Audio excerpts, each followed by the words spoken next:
안녕하세요. 군고구마를 먹는 추운 계절이 오면 어김없이 생각나는 사람이 있어요. 저에게 참 군고구마를 맛있게 구워줬던 사람이죠. 오늘은 그 사람과 관련해서 이야기를 풀어볼까 합니다. 늦은 나이 인연이라고 생각하는 사람을 만나 결혼을 했어요. 나이가 많아서 그런가 시어머니는 반대했지만 남편 또한 결혼 적령기에 비해 꽤나 많은 나이였기 때문에 시어머니의 태도에 어이가 없었어요. 하지만 시집을 먼저 간 친구들이 원래 시자에 시금치도 안 먹는 거라며 저에게 얘기를 해주었기 때문에 시집이란 그런 거구나 하는 생각이었어요. 결혼을 하자마자 지극한 효심에 깊었던 남편은 시어머니를 모시고 살자고 했고 나이에 비해 이뤄놓은 것이 많지 않은 남편이었기 때문에 제가 살고 있는 전셋집에 시어머니를 모시자고 하는 거였어요. 가뜩이나 좁은 집에서 이렇게 세 식구 사는 게 처음엔 숨막힐 것 같은 마음이 들었고 이게 맞나 싶은 의문이 들었습니다. 나이 들어서 하는 결혼이라 난 우리 신혼생활 좀 즐기고 싶은데 꼭 어머님을 모셔야 해? 난 한 번도 생각해 본 적 없어서. 난 꼭 모시고 살고 싶어. 그리고 우리 엄마, 아빠도 안 계시고 나 하나 바라보고 사셨는데 어떻게 혼자 사시게 해? 말씀만 세게 하시지 얼마나 마음 여리신 분인데. 내가 자기 신경 안 쓰이게 그렇게 할 테니까 엄마 모시고 살자. 부탁할게. 그리고 일단 엄마랑 나랑 살고 있는 집 보증금 정리하면 이 정도 금액 될 텐데 이 돈으로 적금도 들면 좋잖아. 당신이 정 원한다면 어쩔 수 없지. 딴 것도 아니고 어머니 모시자는 일인데 내가 어떻게 무작정 반대하겠어. 알겠어. 역시 마음이 정말 따뜻하다니까. 당신한테 나 정말 잘할 테니까 지켜봐줘. 당신 같은 여자를 만나려고 내가 결혼이 늦었나 봐. 아마 당신 아니었으면 난 결혼도 못했겠지? 고마워. 이런 노총각 구제해줘서 내가 더 잘할게. 근데 나 혼자 살던 집이라 괜찮겠어? 당신 보고 집을 해오라는 소린 아니지만 그래도 당신네 집이랑 마찬가지로 그리 크진 않을 텐데 어머님이 오히려 답답해 하시지 않을까 걱정이네. 뭐 어머님이 괜찮다고 하시면 상관없지만. 안 그러시지. 우리가 집도 장만 못했는데 오히려 좋아하실 거야. 그리고 이 기회에 너도 점수 좀 따면 좋잖아. 늦은 나이에 결혼을 한 것이었기 때문에 단둘이 지내고 싶은 생각이 들었지만 남편이 저렇게 원하니 시어머니를 모시게 되었습니다. 그래, 살면 얼마나 사시겠어 라는 생각으로 좋은 며느리가 되자라는 마음을 갖고 시작한 일이었어요. 어렸을 때 일찍 부모님을 여의었기 때문에 후회하는 삶을 살고 싶지 않았거든요. 그래서 그런지 저를 썩 내켜하지 않은 시어머니였지만 그래도 나중에 후회하지 않게 잘해드리고 싶은 마음이 한구석에 있었고 처음엔 파이팅이 넘쳤어요. 또한 어린 나이도 아니었고 이 나이에 인연을 만난 것이 그저 감사한 생각이 들었기 때문에 별로 재고 따지지 않은 결혼이었습니다. 어머, 늦은 나이에 결혼하면서 시어머니까지 모셔? 게다가 홀어머니라니. 너 고생이 만만치 않을 것 같은데? 니네 엄마 살아 있었어 봐. 어디 이런 결혼 시키겠니? 그리고 네가 돈을 좀 잘 벌어? 너무 아깝다 네가. 친구로서 말리고 싶어. 에이 그래도 남편이 외동이기도 하고 좀 그렇잖아. 가뜩이나 나 탐탁치 않아 하시는데 같이 살 부대끼면서 잘 지내고 싶어. 처음엔 마음에 안 드셨어도 아마 나중엔 우리 며느리 할걸? 꼭 그렇게 만들고 말 거야. 그리고 네 말대로 엄마도 안 계신데 엄마라고 생각하고 살지 뭐. 나중에 후회하는 일 만드는 것보다 그냥 좋게 잘 지내고 싶어. 열정 보기 좋네. 꼭 그 마음 변치 말고 지냈으면 좋겠다. 내가 말했지? 시자들은 멀리하는 게 제격이라고. 네가 아직 새댁이라 잘 몰라서 그래. 진짜 시자는 시자야. 내 말 명심해. 가뜩이나 잘해주시지도 않는데 꼭 경계하란 말이야. 그래 알지. 네가 시집살이 좀 당했냐? 내가 그래도 한번 헤쳐나가 볼게. 죽기 아니면 까무러치기지 뭐. 그렇게 시어머니와의 동거가 시작되었고 처음부터 저를 썩 내켜하지 않으시는 분이어서 그런지 같이 살아도 어머님은 전혀 곁을 내주지 않았어요. 그저 아들밖에 모르는 바보였고 제가 혹시라도 아들한테 조금이라도 해코지를 할까봐 늘 감시하는 느낌까지 주는 분이었죠. 구속 없이 자유롭게 살다가 매번 감시를 당하는 것 같은 느낌에 숨이 막히는 때였어요. 하지만 그런 마음이 들 때마다 제 마음을 다스렸고 친정 엄마라고 생각하자 후회하지 말자라는 생각을 했어요. 어젯밤에 뭘 그렇게 둘이 얘기하느라 새벽까지 앉아? 그렇게 할 말이 많냐? 대철이 아침에 출근해야 하는데 어쩜 그리 철딱서니가 없어? 넌 너만 생각하지? 대철이 피곤하게 하려거든 당장 갈라서. 대철이는 내가 케어하면 되니까. 네? 어머님, 그게 며느리한테 할 소리예요? 아니 그리고 가족이 된 지 이제 몇 달 됐는데 이제 좀 저한테 마음 열어주세요. 내가 너한테 마음을 어떻게 여니? 40줄이 다 돼가도록 시집도 못 가고 우리 아들 하나 잡아다 팔 잡히려고 하는 너를 어떻게 예쁘게 보냔 말이야. 우리 아들은 너 아니어도 20대 30대 여자들 줄을 섰어. 그거 아냐? 남자는 나이가 들면 중후한 맛이라도 있지. 여자는 나이 들면 애를 잘 낳기를 하냐? 아니면 얼굴이 곱기를 하냐? 죄송해요. 저도 모르게 웃음이 나왔네요. 어머니 눈엔 당연히 아들이 최고인 거 알겠는데 객관적으로 20대 30대는 너무하죠.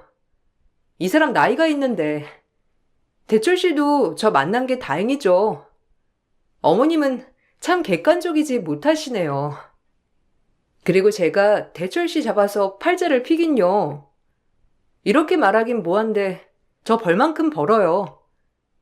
어머님 그러니까 그런 생각 버리세요. 뭐? 너 지금 우리 대철이가 너 아니면 장가도 못 간다는 거야? 이게 어디 시어머니 앞에서 남편을 깔아문 게? 아니 그렇다는 게 아니라 어머님이 저를 그렇게 깔아뭉개시니 하는 말씀이에요. 저랑 대철 씨랑 좋은 인연이라고요. 그리고 대철 씨 어머님이시기 때문에 잘해드리고 싶어요. 그러니까 이런 마음 없어지지 않게 어머님도 좀 마음 좀 열어주세요. 저도 한 성격하는 며느리였기 때문에 가끔 시어머니가 심하게 몰아붙일 때는 한마디도 지지 않았습니다. 그 덕에 시어머니도 슬금슬금 제 눈치를 보시기도 하였고 나름 박터지게 싸우기도 하고 또 너무했나 싶으면 죄송해하기도 하는 시댁살이였어요. 하지만 시어머니와의 문제가 아니라 정말 싸울 것 같지도 않은 남편과 싸우게 되는 날이 있었어요. 다시 말하자면 항상 거짓 없이 선했던 남편에게 제가 제대로 실망을 하게 되는 계기가 있었던 거예요. 아무것도 가진 게 없어도 인간성 하나 보고 결혼을 한 것이었는데 남편에게 신뢰가 깨져버리니 참 어떤 말도 할 것 없이 슬프더라고요. 뭐? 그 보증금을 다 썼다고? 아니 집 뺀 지 얼마나 됐다고 그 많은 돈을 다 써. 그리고 우리 이제 부부인데 왜 나랑 상의도 없이. 물론 그 돈에 내 지분이 있는 건 아니지만 그래도 당신이랑 어머님이 여기 집에 들어와서 살게 되었는데 나한테 그 보증금에 대한 얘기는 해줘야 하는 거 아니야? 나 좀 당황스럽다. 어디다 썼어? 후배가 너무 사정이 어렵다고 해서 꺼줬지. 나 거절 잘 못하는 거 알잖아. 어렸을 때부터 친한 후배인데 어떻게 모른 척해? 뻔히 나 당신 집으로 이사 들어오는 거 아는데 상의 못해서 미안해. 당신이 당연히 안 된다고 할 줄 알아서. 당연히 안 된다고 할 줄 알면 더 정확히 날 설득하고 이해시켜야 하는 거 아니야? 아, 진짜 어이없어서 말이 안 나온다. 진짜 미안해. 내가 생각이 짧았어. 한 번만 봐주라. 후배한테 닥달해서 그 돈 꼭 받아낼게. 그러니까 화 풀어. 돈은 당연히 받아내는 건데 난 당신 태도에 대해 얘기하는 거야. 진짜 너무 실망스럽다. 내가 꼭 허수아비 같아. 상의도 없이 그 큰 돈을 빌려줬다는 말에 참 어이가 없으면서도 이럴 거면 나랑 결혼을 왜 했나 싶었어요. 우리 미래를 위해 적금을 넣겠다고 하더니 그렇게 뒤에서 남에게 돈을 꺼줄 줄은 정말 몰랐거든요. 그렇지만 이미 벌어진 일 어쩔 수가 없었고 그렇게 제 화를 다스리며 이번 한 번만 넘어가기로 했습니다. 하지만 결정적으로 남편의 말은 거짓말이었고 그 돈을 시어머니에게 썼다는 사실을 알게 되었습니다. 그것도 시어머니의 고소권 합의금으로 말이죠. 사실 어머님은 정말 드세다 못해 억센 분이셨고 입만 열면 동네 사람들과 감정 싸움을 하시는 분이었어요. 그날도 찜질방에 놀러 갔다가 동네 아주머니와 옥신각신 말다툼을 하다 시어머니는 분에 못 이겨 그 아주머니에게 무력을 썼고 그렇게 합의금으로 집 전체 보증금을 주어야 했던 거예요. 그리고 갈 곳이 없어지자 남편과 시어머니는 저희 집에 들어와서 살게 되었던 거죠. 아유, 저 여편네 모시고 살기 힘들지? 새댁도 진짜 성격 무던한가 봐. 저런 여편네랑 어떻게 살아? 신기하네. 아, 예, 근데 나름 좋으세요. 저희 어머님에 대해 잘 아시나 봐요. 저희 결혼식에서 뵌 것 같기도 하고. 잘 알지. 내가 그냥 그 여편네 아들 봐서 결혼식은 갔다만. 아들이 불쌍하지. 평생을 지 엄마 뒷바라지에. 아니다. 어쨌든 새댁도 보통은 아닌가 봐. 저런 시어머니 모시고 있는 거 보면. 그래도 아들은 착하니까 뭐. 잘 살아봐. 아주머니의 눈빛이 저를 참 안쓰럽게 바라보는 눈빛이었지만 그땐 미처 알지 못했어요. 그 뒤에도 엄청난 비밀이 있다는 것을요. 이 사실을 전 시장에 갔다가 우연히 시어머니 지인으로부터 듣게 되었고 그분은 오히려 제가 몰랐던 사실이라고 하자 저에게 본인이 말했다고 하지 말라며 신신당부를 하더라고요. 이 엄청난 비밀을 숨긴 남편과 시어머니를 어떡할까 싶었어요. 진짜 기막힌다. 두 분이 어떻게 그렇게 감쪽같이 저를 속여요? 그러면서 저한테 뭐가 그리 당당하다고 구박하신 거예요?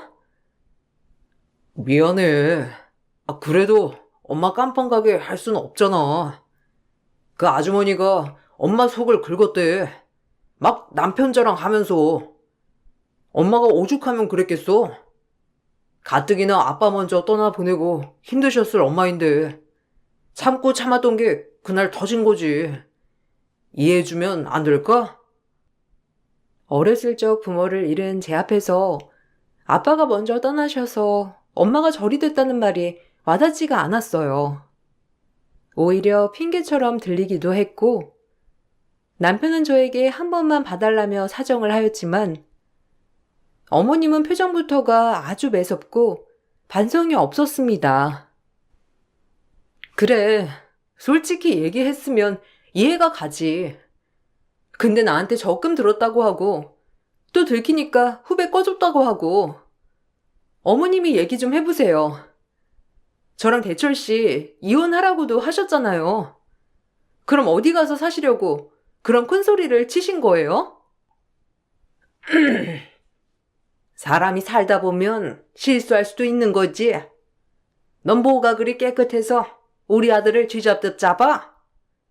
잘난 것도 없는 게 집 하나 있다고 유세 떤다. 고작 천세 살면서. 그리고 너 막말로 대철이 아니었으면 시집도 못 갔잖아 평생. 안 그러냐? 어머님은 정말 저한테 미안한 마음이 조금이라도 없으시죠? 진짜 너무하시네요. 항상 당당하시고 뭐가 그리 잘나셔서 제가 그렇게 마음에 안 드시는지. 저 정말 열심히 살았고 착실하게 지금까지 올라왔어요. 고작 나이 좀 많은 게 흠인가요? 그럼 대철 씨는요? 대철 씨가 저보다 6살이나 많은데 도대체 왜 그러시는 거예요? 그리고 이번 일 얘기하면 어머님이 저한테 미안하다고 할 줄 알았어요. 대철엔 잘못 없다고 이해해달라고 하실 줄 알았는데 끝까지 어머님은 뻔뻔하시군요. 뭐라고? 너도 나한테 맞고 싶냐? 그래, 나 원래 이런 사람이야. 그래서 뭐 내쫓겠다고? 어디 마음대로 해봐. 아, 엄마, 그만해요. 여보, 내가 사과할게. 미안해. 엄마가 원래 자존심이 강하셔서 사과 못 하시는 거 알잖아. 이해 좀 해줘. 시어머니는 그 말씀을 하시고 방문을 쾅 닫고 들어갔고, 정말 같이 살고 있지만 진짜 너무 싫더라고요. 인정하지 않는 태도하며 말투, 그리고 끝까지 저를 마음에 들지 않는다고 엄포를 놓으시는 저 모습. 제 잘못이 아님에도 불구하고 그날은 억울하고 분해서 눈물이 마구 쏟아졌어요.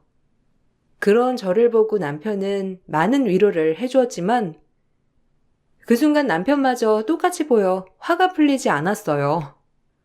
하지만 그 당시까지 제 사전엔 이유는 없다고 생각했기 때문에 그렇게 비는 남편을 외면할 수 없었어요. 그리고 일이 이렇게까지 되자 시어머니에게 후회하지 않도록 잘해드려야겠다는 생각을 적게 되는 계기가 되었어요. 진짜 한 번만 기회를 줘. 내가 잘못했어. 뭐든 너랑 상의했어야 하는데 네가 우리 엄마 이상하게 볼까봐 겁도 나고 또 좋은 모습만 보이고 싶기도 했어. 그리고 이 나이 먹도록 집 하나 장만 못하는데 이런 일까지 있다고 해봐. 네가 얼마나 우리 집에 실망하겠어? 내 마음 조금도 이해 못하겠어? 다 너 떠나지 못하게 하려고 내가 이렇게 한 거야. 진짜 마지막이야? 다른 거 혹시 나한테 숨기는 거 있어? 있으면 지금 말해. 나중에 들키면 정말 용서 안 해. 아, 전혀 없지. 이제 숨기는 거 없으니까 화 풀어. 내가 살면서 정말 다 갚을게. 평생 충성하면서 진짜 잘할 거야. 그래, 당신 말 이번 한 번만 믿을게. 만약 혹시라도 지금 이 순간부터 나한테 거짓말 하는 거 있으면 그땐 끝인 줄 알아. 당연하지. 절대 당신 속일 일 없을 거야. 고마워. 이렇게 마음 풀어줘서. 역시 당신 마음은 바다와도 같다니까. 저에게 미안해하지 않는 시어머니는 너무 미웠지만 아들인 남편이 이렇게 사과를 하니 마음이 풀어졌어요. 아무래도 남편을 많이 사랑했기 때문에 용서가 가능했겠죠. 그 일이 있고 시어머니와 껄끄러운 건 사실이었지만 그래도 나름 잘 지내려고 했습니다. 어차피 저를 마음에 들어 하시지 않는 분이니 저 역시 노력은 거기서 멈추게 되었고 그저 제 일만 열심히 하고 남편과 행복해야겠다는 생각을 하며 앞만 보고 달렸어요. 그렇다고 시어머니를 없는 사람 취급한 건 아니고 그저 잘 보이기 위한 노력을 덜했을 뿐 나름 최선을 다했답니다. 원래도 워커홀릭인데다 세 식구가 좁은 집에서 사는 것이 좀 그래서 더욱더 일에 매달렸어요.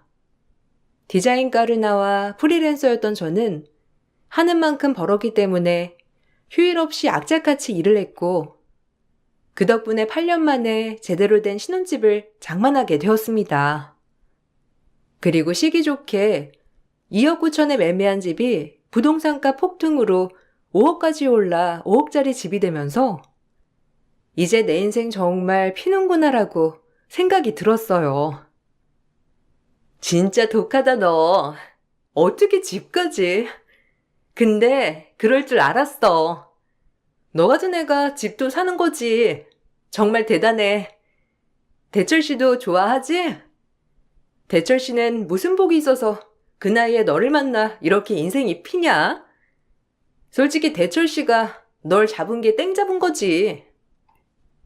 아니야. 남편이 나한테 얼마나 잘해주는데. 식구도 없는 나를 옆에서 지켜주고 감싸주는 게 제일 큰 거지. 뭐 능력 있고 돈 많으면 단가? 나같이 외로운 사람은 대철 씨처럼 다정다감한 사람을 만나야 해. 그러니까 우린 잘 만난 거지. 부럽냐? 그래, 부러워서 그런다. 그나저나, 집 도배는 다시 한다고 했지? 내가 아는 분 소개해 줄까? 그래도 아는 분이 낫잖아. 그럼 나야 좋지. 그래, 도배랑 장판 새로 해야 하는데 잘 됐다. 내가 인테리어 끝내고 정리 좀 되면 한턱 쏠게. 그렇게 친구에게 소개를 받아 한 시공업체 도배 기사님을 알게 되었고, 그분께 꼼꼼히 저희 집 도배를 부탁드렸어요.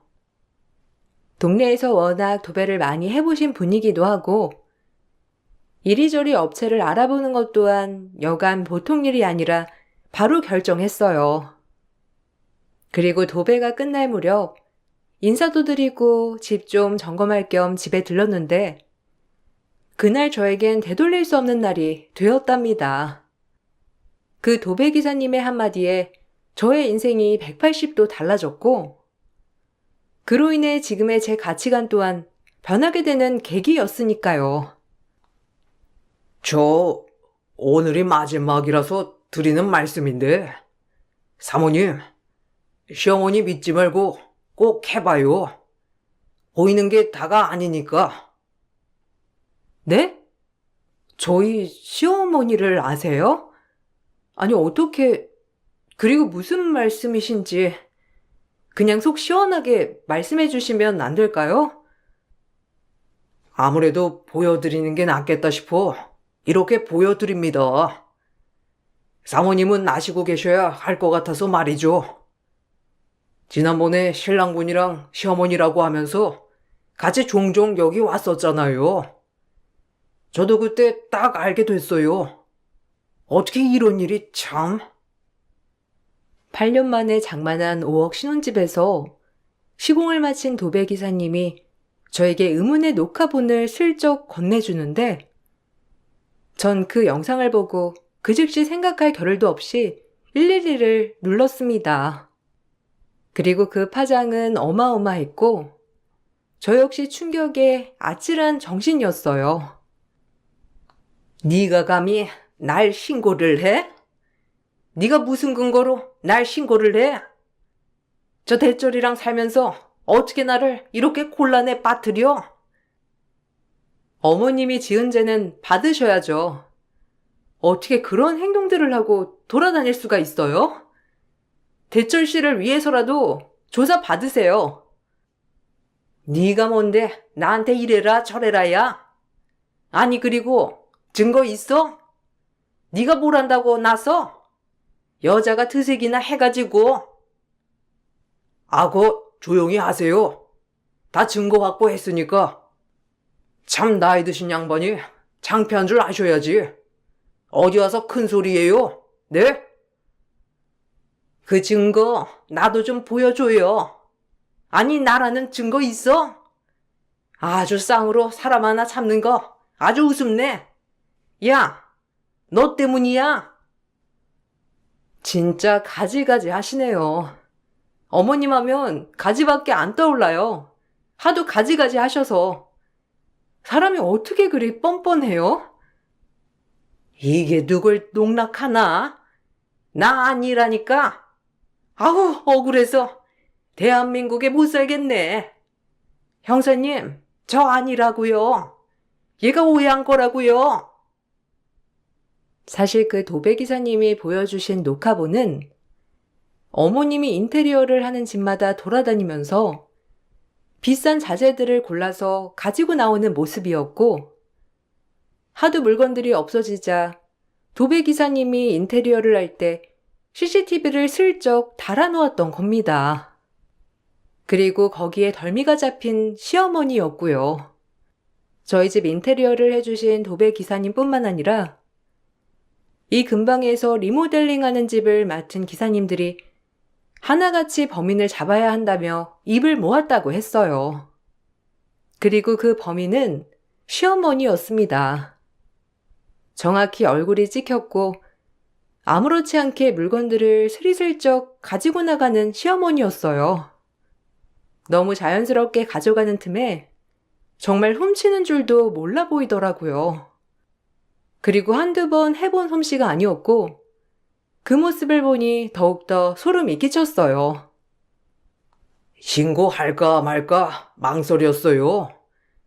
일단 사모님은 아예 모르시는 것 같아서 먼저 보여드린 거예요.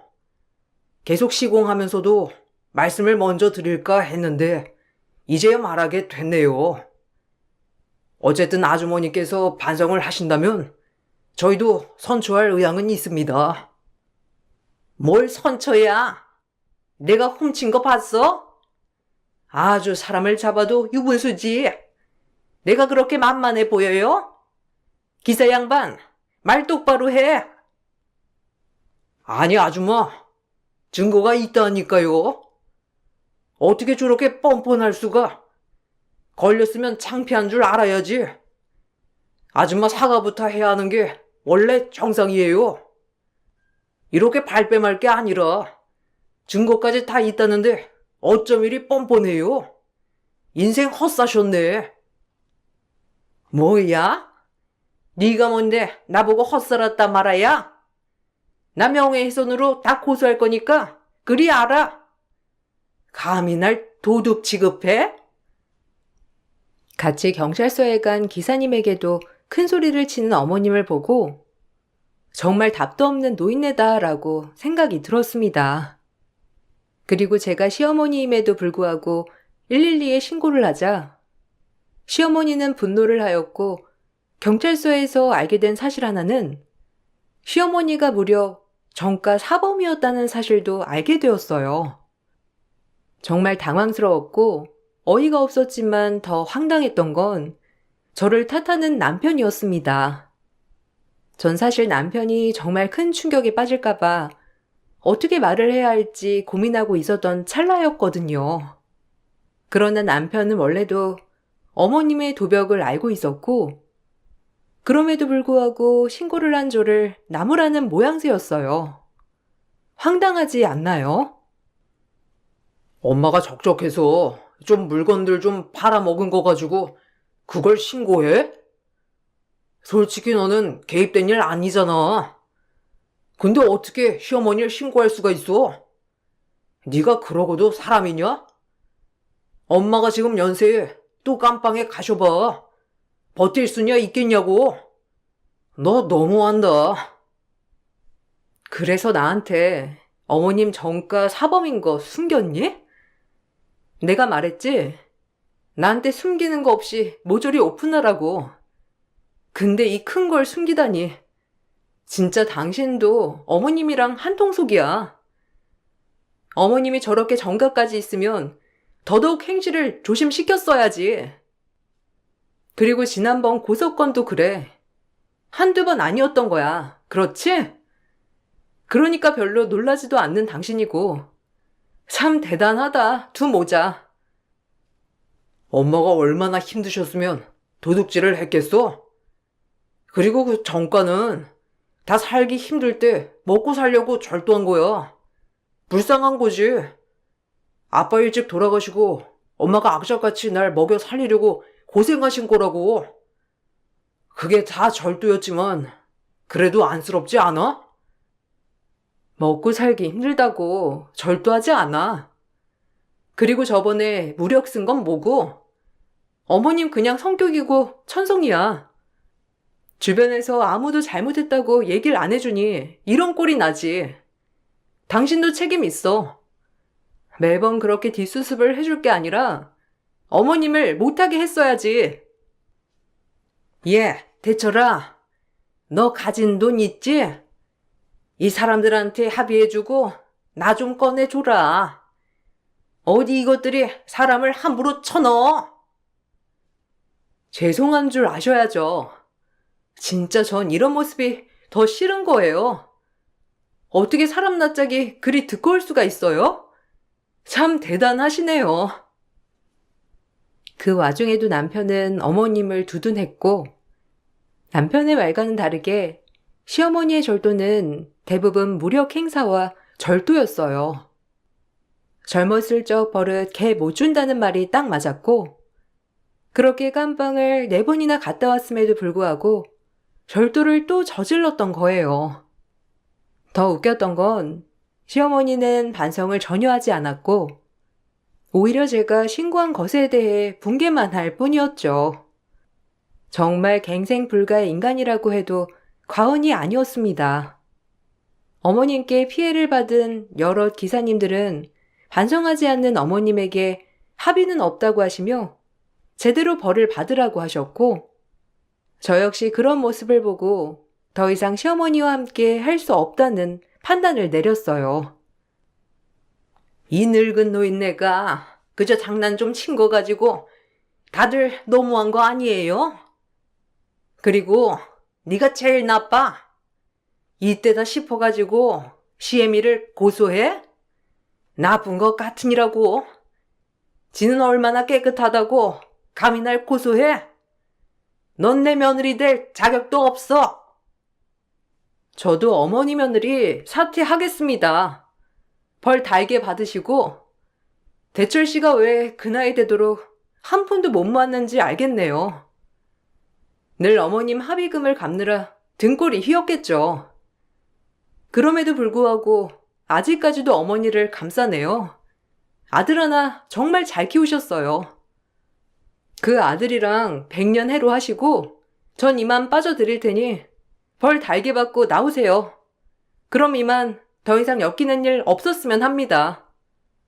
정말 소름이 돋고 기가 막혀서 말이 다 안 나오지만 이것 또한 제가 감내해야 할 몫이겠죠. 이혼이라도 하겠다는 거야? 솔직히 당신만 아니었으면 엄마 저렇게 되지도 않았는데 어쩜 당신이 큰 소리를 쳐? 착각 마. CCTV에 어머님 얼굴 다 찍혔고 나 아니었어도 기사님들이 신고했을 거야. 그리고 당신도 어머님을 끊어내긴 힘들겠지. 이혼해. 나한테 거짓말도 한 당신 신뢰 다 깨졌어. 지금처럼 그냥 누구한테 피해 끼치지 말고 어머님이랑 둘이 살아. 와, 진짜 독하다. 부모가 없어서 그런가? 아주 부모를 이해 못하는구나. 이런 걸 다 따지고 결혼했어야 했는데. 뭐? 진짜 말 막한다. 그래, 이제 안 볼 사이라 이거지? 이럴 때 천성이 드러나는 거야. 당신 천성 잘 봤어. 이만 끝내자. 전 이 말을 마치고 경찰서를 빠져나왔고, 어머님은 그제야 기사님들에게 합의를 요청했지만, 처음부터 반성하지 않는 태도를 보여준 어머님을 기사님들은 용서하지 않았죠. 결국엔 징역 10년형이 떨어졌는데, 동종 전가가 있었기 때문에 가중처벌이 되었거든요. 남편은 그럼에도 불구하고 이번에도 어머님을 빼내야겠다고 저에게 사정하며 합의금을 요청했지만 칼같이 거절하였고 결국 남편 또한 어머님을 구해내지 못했습니다. 그리고 전 남편에게 정신적 피해 보상에 대한 위자료를 청구하였어요. 이혼 소송과 함께 진행된 것이었고, 남편은 저에게 정말 뻔뻔하게도 재산 분할을 요구하며 얘기하더라고요. 그래, 이혼해 줄게. 그래도 순순히 못 물러나지. 변호사한테 물어보니 재산 분할을 요청할 수 있다던데? 그거 할 거야. 진짜 뻔뻔하다. 당신이 나한테 재산 분할을 어떻게 신청해? 나랑 살면서 그저 당신 밥벌이밖에 안 했잖아. 이 집도 내가 벌어서 장만한 건데 당신이 뭔데 재산 분할을 신청하냐고. 뻔뻔해 정말. 그래, 어디 한번 갈 때까지 가보자. 남아있는 정마저 털리게 하는구나. 절대 가만 안 있어. 두고 봐. 눈에는 눈, 이에는 이니까. 어디 한번 끝까지 가보자고. 누가 이기나. 이혼하자고 한 걸 후회하게 해줄게. 너같이 부모도 모르고 날뛰는 애? 나도 가만히 있을 수 없지. 한번 해보자. 그렇게 남편은 저에게 재산 분할을 신청했고, 전 남편에게 위자료를 청구하였습니다. 시어머니의 전가 사실을 숨기고 저와 결혼을 한 것이었고, 이로 인해 이혼까지 간 것이니 말이죠. 참 이혼 소송을 하면서 느낀 것이 한국 법은 조금 억울하게 되어 있더라고요. 남편은 이 집 재산에 대해서 아무것도 한 게 없었지만 법원에선 분할을 하라는 판결이 떨어졌어요. 정말 억울하여 항소까지 했지만 비율이 줄어들었을 뿐 분할을 해줘야 한다는 거였어요. 제 재산의 20%를 분할해 주라는 판결이었고, 제가 집을 2억 9천에 매매했기 때문에 남편은 5,800만 원이라는 돈을 가져갈 수 있었습니다. 엄청 억울했지만 쥐구멍에도 벼뜰 날이 있듯 남편은 저에게 막대하게 위자료를 줘야 했어요. 7천만 원이라는 위자료였는데 혼인의 파탄 사유가 명백히 남편에게 있고 시어머니의 전가 사실을 숨겼으니 저에게 정신적 피해 보상을 입혔다는 게 명백했거든요. 그로 인해 남편이 저에게 청구한 재산 분할은 하나만 난 결과였고 그나마 다행이라고 생각했습니다. 내가 가만히 있을 줄 알았니? 고맙다. 이제 당신한테 미련 하나 없어. 늦은 나이에 결혼은 왜 해가지고 그냥 살던 대로 살걸. 미안해. 이렇게라도 해야 네가 떠나지 않을 것 같아서 꼬장 한번 부려본 건데. 어찌됐건 결과가 이렇게 되었네. 위자료 입금해. 대출이라도 받아서 말이야. 그리고 평생 어머님 뒤치다꺼리 하면서 살아. 그게 당신이 가지고 있는 그릇에 어울리니까. 날 담을 수 없는 그릇이었지 당신은. 참 어떻게 보면 불쌍하기도 하면서 미련하기 그지없다. 우리 사이에 애가 없어서 천만 다행인 것 같아. 누구 신세 망치지 말고 혼자 어머님 봉양하며 잘 살아봐. 그게 남편과 마지막이었어요. 남편은 돈이 없을 텐데도 불구하고 깔끔하게 위자료를 보냈더라고요. 아무래도 대출을 받은 것 같았고 전 그리고 곧바로 이사를 하여 새로운 집에서 새 출발을 시작하였습니다. 제 집에서 나간 남편은 원룸 하나 얻어서 시어머니의 옷바르지를 하고 있다는데 정말 대단한 효심났다고 생각했어요. 충격을 안 받았다고 하기엔 너무 큰 타격이 있었지만 그래도 지금이라도 벗어난 것에 대해서 감사해야 하는 마음을 가져야 할 것 같아요. 끝까지 반성하지 않는 시어머니의 태도에 대해 정말 많은 생각을 하게 됐고 저렇게 추잡하게 늙어가지 말아야겠다고 생각했어요. 그리고 전 집 앞에 조그마한 사무실을 얻어 디자인 회사를 조그맣게 차렸습니다. 일이라도 푸지게 해보자라는 마음에서 말이에요. 오히려 잊으려고 악착같이 일에만 매달린 결과 지금은 12명의 직원을 거느린 작은 회사까지 성장했어요. 눈꽃을 새 없는 바쁜 나날이지만 오늘같이 추운 날 전 남편이 한번 생각이 나서 글을 써봅니다. 제 글을 읽어주셔서 감사드리고 여러분들은 후회하지 않는 선택을 하시길 바랄게요. 감사합니다. 안녕하세요.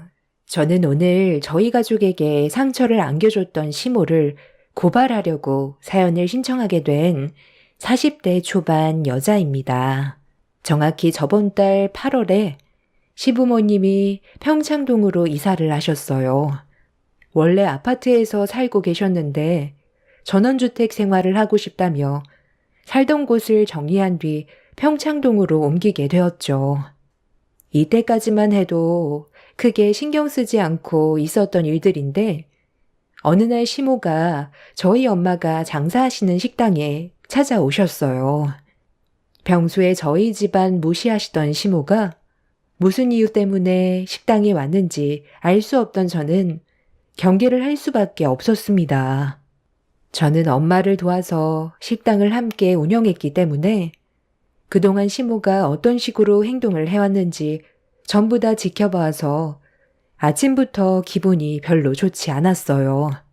그건 엄마도 마찬가지였는지 차가운 말투로 시모에게 무슨 일 때문에 찾아왔는지 물어보았습니다.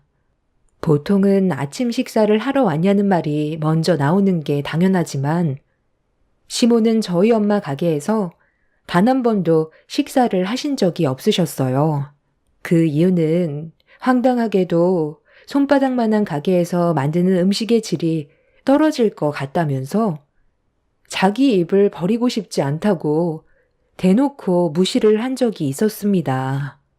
그래서 그날 이후 식사를 권하지 않았고 시모도 식당을 찾아온 적은 없었는데 아침부터 식당 문을 열고 들어왔다는 건 엄마에게 부탁할 게 있다는 걸 어느 정도 짐작을 할 수 있었습니다. 시모는 용건부터 꺼내놓는 게 눈치가 보였는지 장사는 잘 되고 있냐는 말로 시작해서 요즘 물가가 많이 올라 장사하는데 힘들 것 같다면서 평소에 하지 않던 행동을 하기 시작했어요. 어색한 표정과 말투가 엄마도 거슬렸는지 용건만 간단히 하길 원했고 시모는 엄마의 말이 끝나자마자 음식하는 것 좀 도와달라며 이사를 했는데 집들이 문제로 뷔페를 부르려 했지만 건강한 음식을 대접하고 싶은데 주위에 음식 좀 한다는 사람들이 없어서 엄마에게 부탁을 하기 위해 찾아온 거라며 황당한 말을 꺼내 놓았습니다. 시모의 말을 듣자마자 제가 먼저 반대를 했어요. 저희 엄마가 시모 집들이를 위해 음식을 해준다는 것 자체가 용납이 되지 않았고 그동안 저희 엄마를 어떻게 생각하고 있는지도 알 수 있었습니다. 아침부터 기분이 상당히 안 좋아진 저는 시모에게 화를 냈어요. 그냥 돈 좀 더 주고 어머님이 원하는 그런 음식들을 주문하시면 되지. 왜 저희 엄마한테 그런 부탁을 하는 건데요? 예전에 하셨던 말 기억 안 나세요? 저희 엄마가 만든 음식 조도 안 먹는다고 해놓고서 이제 와서 이런 식으로 행동하시는 거 상당히 이중적인 거 아시죠? 곧 점심 식사 준비해야 돼서 지금 바빠요. 이중적인 게 아니라 이 식당이 워낙 좋고 딱 봐도 많이 낡아 보이니까 내 기준으로 위생상 안 좋을 것 같아 먹지 않겠다고 했던 거지. 안 싸던 음식이 맛이 없다는 말은 하지 않았다. 안 싸던 요리 솜씨야. 내가 익히 들어 알고 있었지. 우리 집에서 음식 만들면 그런 거 신경 쓰지 않아도 되니까 편히 먹어도 되잖아. 그리고 나는 사돈과 대화하려고 온 거지. 며느리 잔소리 들으려고 온 거 아니니까 자리 좀 비켜줄래? 제가 오죽했으면 사돈 식당에 찾아왔겠어요. 와서 일손 좀 도와준다면 일당은 두둑히 챙겨드릴 테니 집들인 날 딱 하루만 고생 좀 해주면 안 될까요? 장사하느라 많이 바쁘신 건 알지만 금전적인 보상으로 메꿔드리면 되잖아요. 그날 하루 장사 못한 거에 대해서는 충분히 넉넉하게 챙겨드릴 테니 한 번만 도와주세요. 가족 좋다는 게 뭐예요? 이럴 때 서로 도와주려고 가족이 있는 거잖아요. 제가 그동안 며느리한테 못한 것도 없었고 잘 지내오고 있었는데 이 문제로 저희 관계 틀어져서 며느리와 제 사이가 안 좋아지는 걸 사돈도 원하지는 않죠. 진지하게 생각해 보시고 결정되면 전화 한 통 주세요. 제가 사돈 입장이었으면 딸이 시댁생활 잘할 수 있게 적극적으로 도와줬을 것 같네요. 지금 당장 눈앞에 보이는 문제만 생각하지 마시고 앞으로 있게 될 일들로 인해 며느리 삶에도 변화가 생길 거라는 걸 진지하게 고민해 보면 좋겠어요. 평소에 이런 부탁 한 적 없던 제가 오죽했으면 찾아왔겠어요? 글쎄요. 지금 당장 결정 내리기에는 어려움이 있을 것 같네요. 그런데 방금 그게 무슨 뜻인가요? 사돈 집안일을 도와주지 않는다면 제 딸이 앞으로 결혼 생활하는데 힘들어질 수도 있다는 말인가요? 그럼 반대로 사이가 받는 영향이 생길 수 있다는 건 생각 안 해보셨어요? 방금 저한테 하신 말들 전부 협박인 거죠? 아니, 왜 또 그렇게 생각하세요? 그냥 서로 좋게 도우면서 살자는 거죠. 이번 일 잘 해결되면 일당도 넉넉하게 챙겨드린다고 했고 나중에 사돈이 저에게 도움을 요청하게 될 날도 분명히 있을 텐데 그럴 때를 대비해 보험 하나 들어둔다 생각하면 마음이 편하잖아요. 어차피 장사하기 위해 음식 만들어야 되는 건 똑같은데 저희 집에서 일을 해야 된다는 것 때문에 기분이 별로 안 좋아서 그런 거예요? 무상으로 해달라는 것도 아닌데 서로 돕고 좀 삽시다. 부탁 좀 할게요. 제가 이사한 지 얼마 되지 않아서 요즘 많이 바쁘거든요. 서로 좋게 해결하는 게 가족의 평화를 유지할 수 있다는 걸 사돈도 모르는 건 아니겠죠? 시모의 돌발 행동에 저희 모녀는 많이 당황스러웠어요. 시모와 좋은 관계도 아닌데 엄마를 난처하게 만들어서 기분이 상당히 안 좋았습니다. 그날 하루 종일 장사하는 동안 일이 손에 잡히지가 않았어요. 그래서 식당 일 마무리하고 집으로 돌아왔을 때 남편한테 아침에 있었던 일들에 대해 설명을 했어요. 남편도 제 말에 놀랐는지 시모에게 전화를 해서 그런 부탁하는 거 아니라며 설명을 했지만 시모는 남편의 말에도 고집을 꺾지 않았습니다.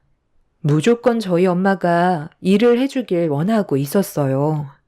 너무 앞뒤가 꽉 막혀 있어서 답답했던 저는 시모와 통화를 이어나갔고 다른 방법을 찾아보시라고 말씀드린 순간 버럭 화를 내셨습니다. 내가 좋게 얘기하니까 얘가 아주 시애미를 우습게 알고 있네. 너 지금 나랑 뭐 하자는 거야? 한번 해보겠다는 거니? 아침부터 너희 식당에 생각 없이 찾아간 줄 알아? 나도 다 고민하고 움직인 건데 계속 불평불만만 늘어놓으면 좋은 말이 나오겠어? 최대한 좋게 얘기해주고 있으면 너도 한 걸음 뒤로 물러날 줄도 알아야지. 한 번만 더 이 문제로 내 심기를 건든다면 그땐 각오하는 게 좋을 거다. 사돈한테 확실하게 얘기해라. 이번 집들이 음식 만드는 거 도와주지 않는다면 앞으로 며느리 삶이 상당히 힘들어질 수 있다고 확실하게 전달해 주는 게 좋을 거야. 사돈이 자기 딸 고생하는 거 보고 싶지 않다면 생각 없이 행동하진 않겠지? 우리 집안 며느리로 받아들이지 않으려 했던 거, 허락해줬던 거 기억 안 나니? 너만 보면 지금도 그때의 결정을 후회하고 있는데 이런 식으로 나오면 내가 어떤 식으로 나올 것 같니? 머리를 장식으로 달고 다니는 거야? 상황 파악이 그렇게 안 돼? 좋게 얘기할 때 알아서 눈치껏 행동해. 며칠 내내 하는 것도 아니고 딱 하루 그거 도와달라는 건데 그거 싫다고 내 아들한테까지 얘기해서 상황을 악화시킨 행동에 대해서는 기억하고 있으마. 시모는 절대 물러서지 않으려 했어요. 무조건 저희 엄마가 시댁에서 집들이 음식 만드는 걸 도와주길 원하고 있었습니다. 이번에 도와주지 않는다면 분명 한바탕 난리를 칠 게 뻔해 보였고 이런 상황을 겪어야 한다는 거에 너무 짜증이 났어요. 남편은 지속적으로 시모에게 음식 잘하는 전문 요리사를 고용하는 게 편하지 않겠냐고 물어봤는데도 다 필요 없다면서 무조건 엄마가 음식을 만들어주길 원하고 있었습니다. 결국 그날 아무것도 해결 볼 수 없었고 그렇게 다음날 엄마와 함께 아침 장사를 하기 위해 정신없이 준비하고 있는데 엄마가 저에게 말을 걸었습니다. 시댁에 가서 음식 만드는 걸 도와주는 게 여러 가지로 도움이 될 것 같다며 긍정적으로 생각하는 게 우리에게 이득이 될 거라고 설명을 하셨어요. 결국 엄마는 집들이 음식 만드는 걸 도와주기 위해 약속된 날짜에 시댁으로 향하셨고 저도 일손을 돕기 위해 함께 가게 되었습니다. 시모의 고집을 꺾지 못했던 엄마와 제가 결정을 하게 된 제일 큰 이유는 가족의 평화였어요. 집들이 음식 한번 안 만들어줬다가 집안 전체가 흔들리는 것보단 남에게도 봉사하는데 한번 도와주고 평화를 얻는 게 모두에게 이득이 되는 방법이었어요. 그렇게 저희 모녀가 시댁에 발을 들이게 되자 시모는 밝은 얼굴로 엄마를 반겨주었고 그날 정신없이 집들이 음식을 만들었어요.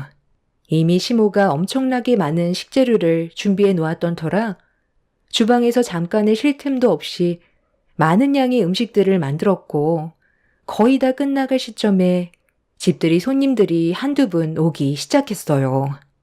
그렇게 계획되어 있던 음식 준비가 다 끝나서 엄마와 저는 체력이 바닥난 상태로 집으로 돌아가려고 시모에게 말을 걸었는데 갑자기 저를 보며 정색을 했어요. 가긴 어딜 가? 이제 막 시작했는데 여기 올려져 있는 음식들이 식으면 다시 데워줘야지. 그리고 아직 해야 될 일들이 많이 남아있는데 지금 가겠다고 하면 나머지 일들은 어떻게 처리하라는 거야? 나 혼자 이 많은 걸 전부 정리하라는 건 아니지? 음식 준비하느라고 밥도 못 먹었을 텐데 일단 안에 들어가서 식사부터 해라. 사돈, 조금만 더 있다가 가시죠. 부수적으로 해야 될 일들이 있는데 그냥 가버리시면 저 혼자 어떻게 해결할 수 있겠어요? 부탁 좀 할게요. 아까도 음식만 만들어주면 된다고 하셨잖아요. 그리고 여기에서 불편하게 음식 먹고 싶지 않아요. 오늘 엄마와 제가 고생한 거에 대한 금전적인 보상 처리해 주세요. 밖에서 마음 편히 식사하는 게 좋을 것 같거든요. 약속하신 건 어머님도 지키셔야죠. 그래야 입이 닳도록 말씀하셨던 가족의 평화가 오지 않겠어요? 누가 안 준대? 좀 기다려 봐라. 사돈, 정말 이렇게 가실 거예요?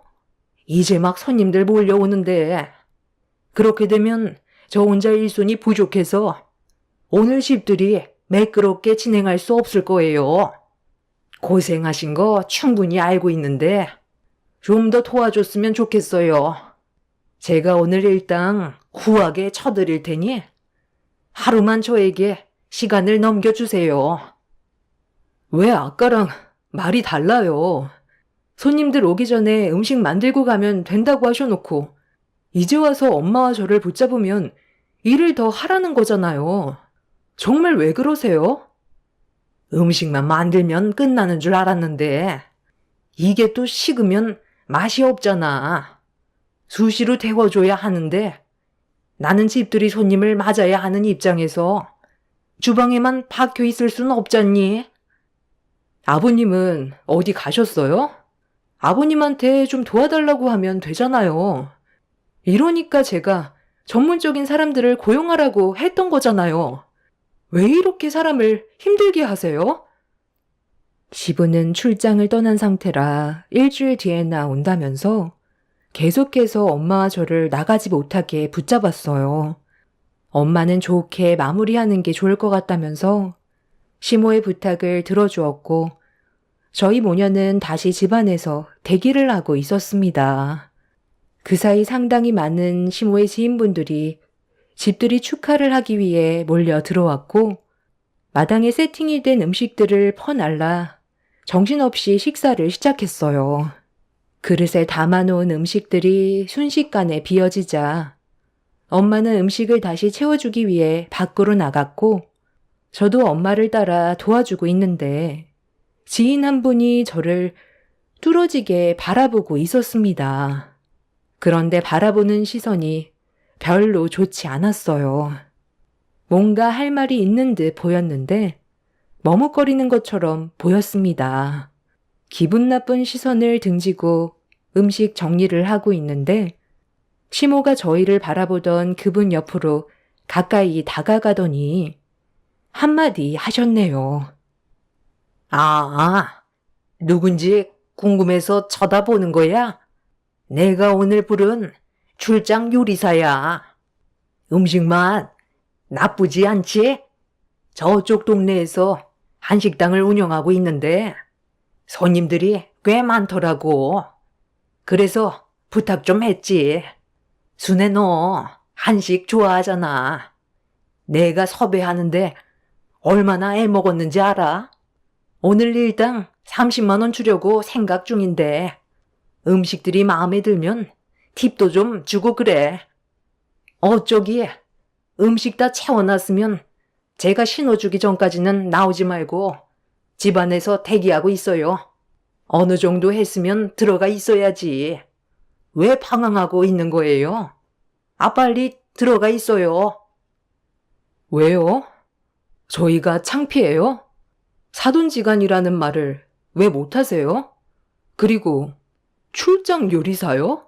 하루 종일 고생시켜놓고 집에도 못 가게 붙잡아놓고 있었으면서 일당을 30만 원 주겠다고요? 저한테 통화할 때 뭐라고 하셨어요? 식당 하루 매출 나온 것보다 더 얹어준다고 하지 않았어요? 저희 식당 손바닥만 해도 하루 매출 200만 원이 넘어요. 그런데 30만 원으로 끝낼 생각이었던 거예요? 화장실 들어갈 때와 나올 때가 다르다더니 말만 가족이라고 해놓고 지금 하신 행동들이 정상적으로 보여요? 방금 자리로 돌아가신 분한테 제가 며느리고 엄마와 사돈지간이라고 다시 설명하세요. 그렇게 하지 않으면 이 자리에 더는 있을 이유가 없죠. 살다 이런 취급은 또 처음이네요. 아니, 왜 이렇게 각박하게 굴어? 내 입장도 좀 생각해줘야지.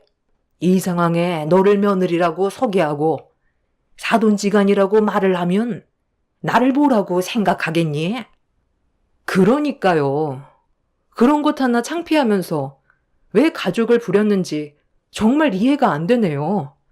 이제 더는 못하겠으니까 약속한 금액 지불해 주세요. 그렇게는 못하겠는데? 내가 방금 그랬잖아. 손님들 전부 돌아갈 때까지는 자리를 지켜줘야 돈을 주겠다고 했으면 기분이 안 좋아도 자리는 지키고 있어야지. 끝까지 책임을 다해야 나도 돈을 지불하지 않겠어?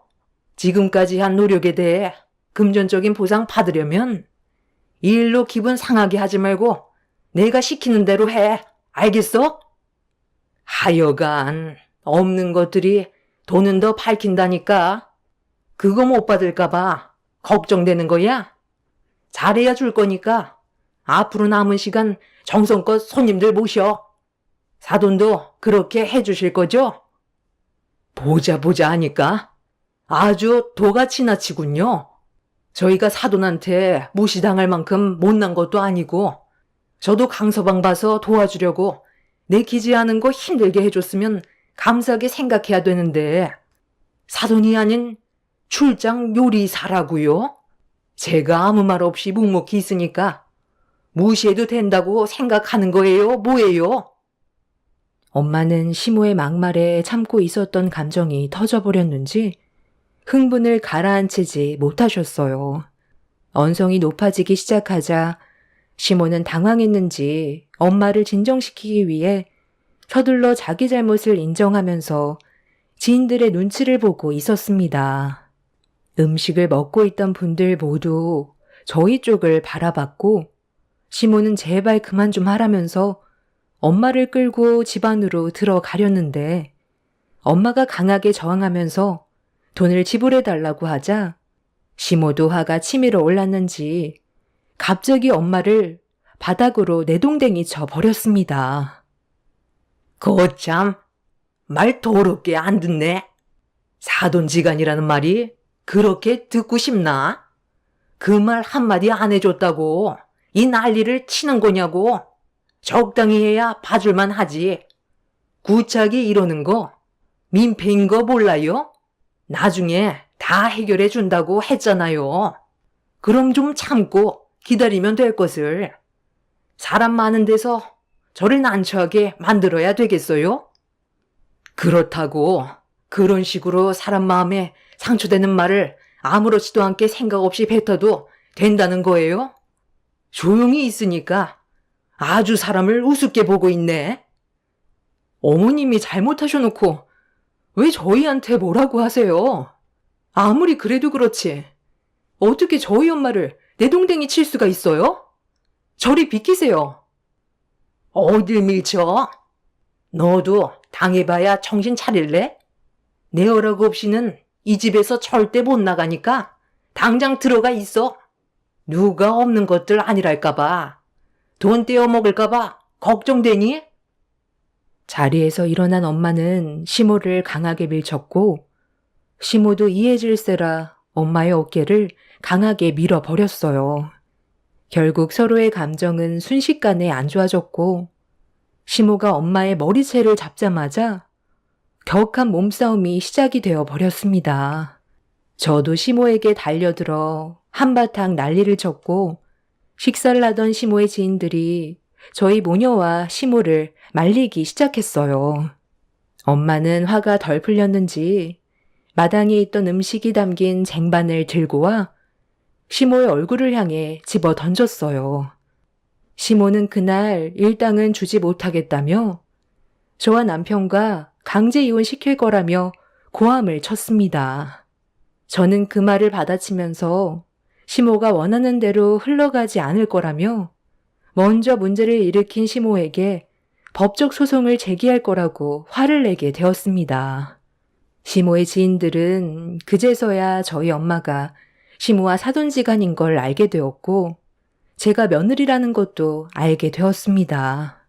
그리고 난장판이 된 상황 속에 퇴근한 남편이 제 딸과 함께 시댁 문을 열고 들어왔어요. 눈앞에 펼쳐진 광경을 두 눈으로 목격을 했던 남편은 경악을 하며 입을 다물지 못하고 있었습니다.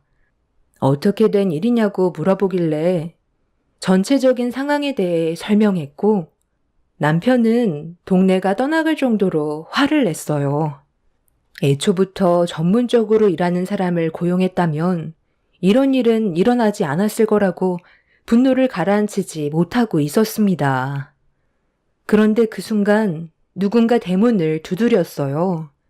문 앞에 있던 남편은 누구냐며 문을 활짝 열었는데 갑자기 10명 정도 되는 남자들이 우르르 몰려 들어왔습니다. 그 광경을 보고 있던 저희 가족들은 어떤 상황인지 전혀 알지 못하고 있어서 마당으로 줄지어 들어온 남자들을 보고 있었는데 시모 지인 한 분이 마지막으로 시댁으로 들어오더니 많은 남자들을 집 안으로 안내하고 있었어요.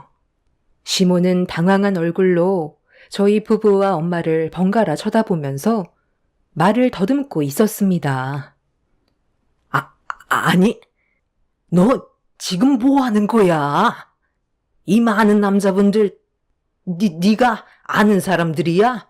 나랑 상의 한마디도 없이 왜 이런 행동을 하는 건데? 당장 다들 나가세요. 야, 경자 너 왜 그래? 어제 나랑 전화 통화한 거 잊었어? 음식 다 먹고 술 마실 때 남자들 한 명씩 끼고 놀고 싶다고 했었잖아. 너희 남편 출장 갔다며. 그래서 시간 맞춰서 오라고 했으면서 갑자기 새삼스럽게 왜 그래? 우리 주점 네가 제일 단골이잖아. 집들이 기념으로 오늘 특이 S급으로만 모집했으니까 거가 삐뚤어질 정도로 오늘같이 즐기자고. 내가 얘네들 따로 빼내는데 얼마나 힘들었는지 알아? 너희들도 하나씩 골라 잡아. 선착순인 거 알지? 팁은 알아서들 주고. 엄마, 지금 이게 다 무슨 말이에요? 주점 단골이라뇨? 아빠 몰래 이런 식으로 놀았었어요? 아버지가 출장 간 사이 오늘 집이 비어 있으니까 친구분들과 남자들 불러서 집에서 놀 생각이었던 거예요? 제가 알던 엄마 맞아요? 아니, 어떻게 이런 짓을 아무렇지도 않게 할 수 있어요? 다들 당장 나가세요. 아니, 그게 아니라, 너는 엄마를 어떻게 보고 그런 말을 하니? 내 친구가 오늘 집들이 축하해주고 싶어서 좀 과하게 행동한 것 같은데, 엄마는 네가 생각하는 그런 거 단 한 번도 해본 적이 없어. 내 친구가 운영하는 주점이니까 얼굴 보러 가끔 가다 보면 단골이 되는 거지. 뭘 하려고 간 건 아니야. 네 아버지한테는 괜히 오해 사니까 얘기하지 말고. 알았지? 시모는 당황한 얼굴로 식은땀까지 흘리면서 상황을 정리하려 했지만 좀 전에 어떤 일이 있었는지 전혀 모르고 있던 시모의 주점 친구분은 남자들을 친구분들에게 한 명씩 붙여주고 있었어요. 그리고 그중 남자 한 명이 시모 옆으로 다가갔는데 그 순간 남편이 이성을 잃어버려 시모 옆에 있던 남자의 얼굴에 주먹을 올리려는 순간 찰칵 소리가 들렸습니다. 엄마가 300평이나 되는 마당에 펼쳐진 충격적인 광경을 사진으로 전부 다 담고 있었어요. 쉬지 않고 셔터를 눌러댔고 동영상까지 촬영을 하던 엄마는 핸드폰을 위로 들어 올렸습니다. 시모는 엄마의 핸드폰을 보자마자 경악을 했어요.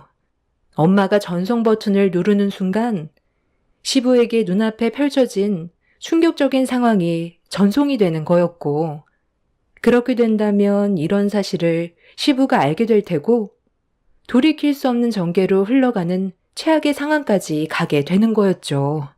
시부도 시모의 친구분들을 어느 정도는 알고 있었기 때문에 줄줄이 사탕처럼 엮이게 될 테고 순식간에 여러 가정들이 무너지게 되는 건 안 봐도 당연한 결과였어요.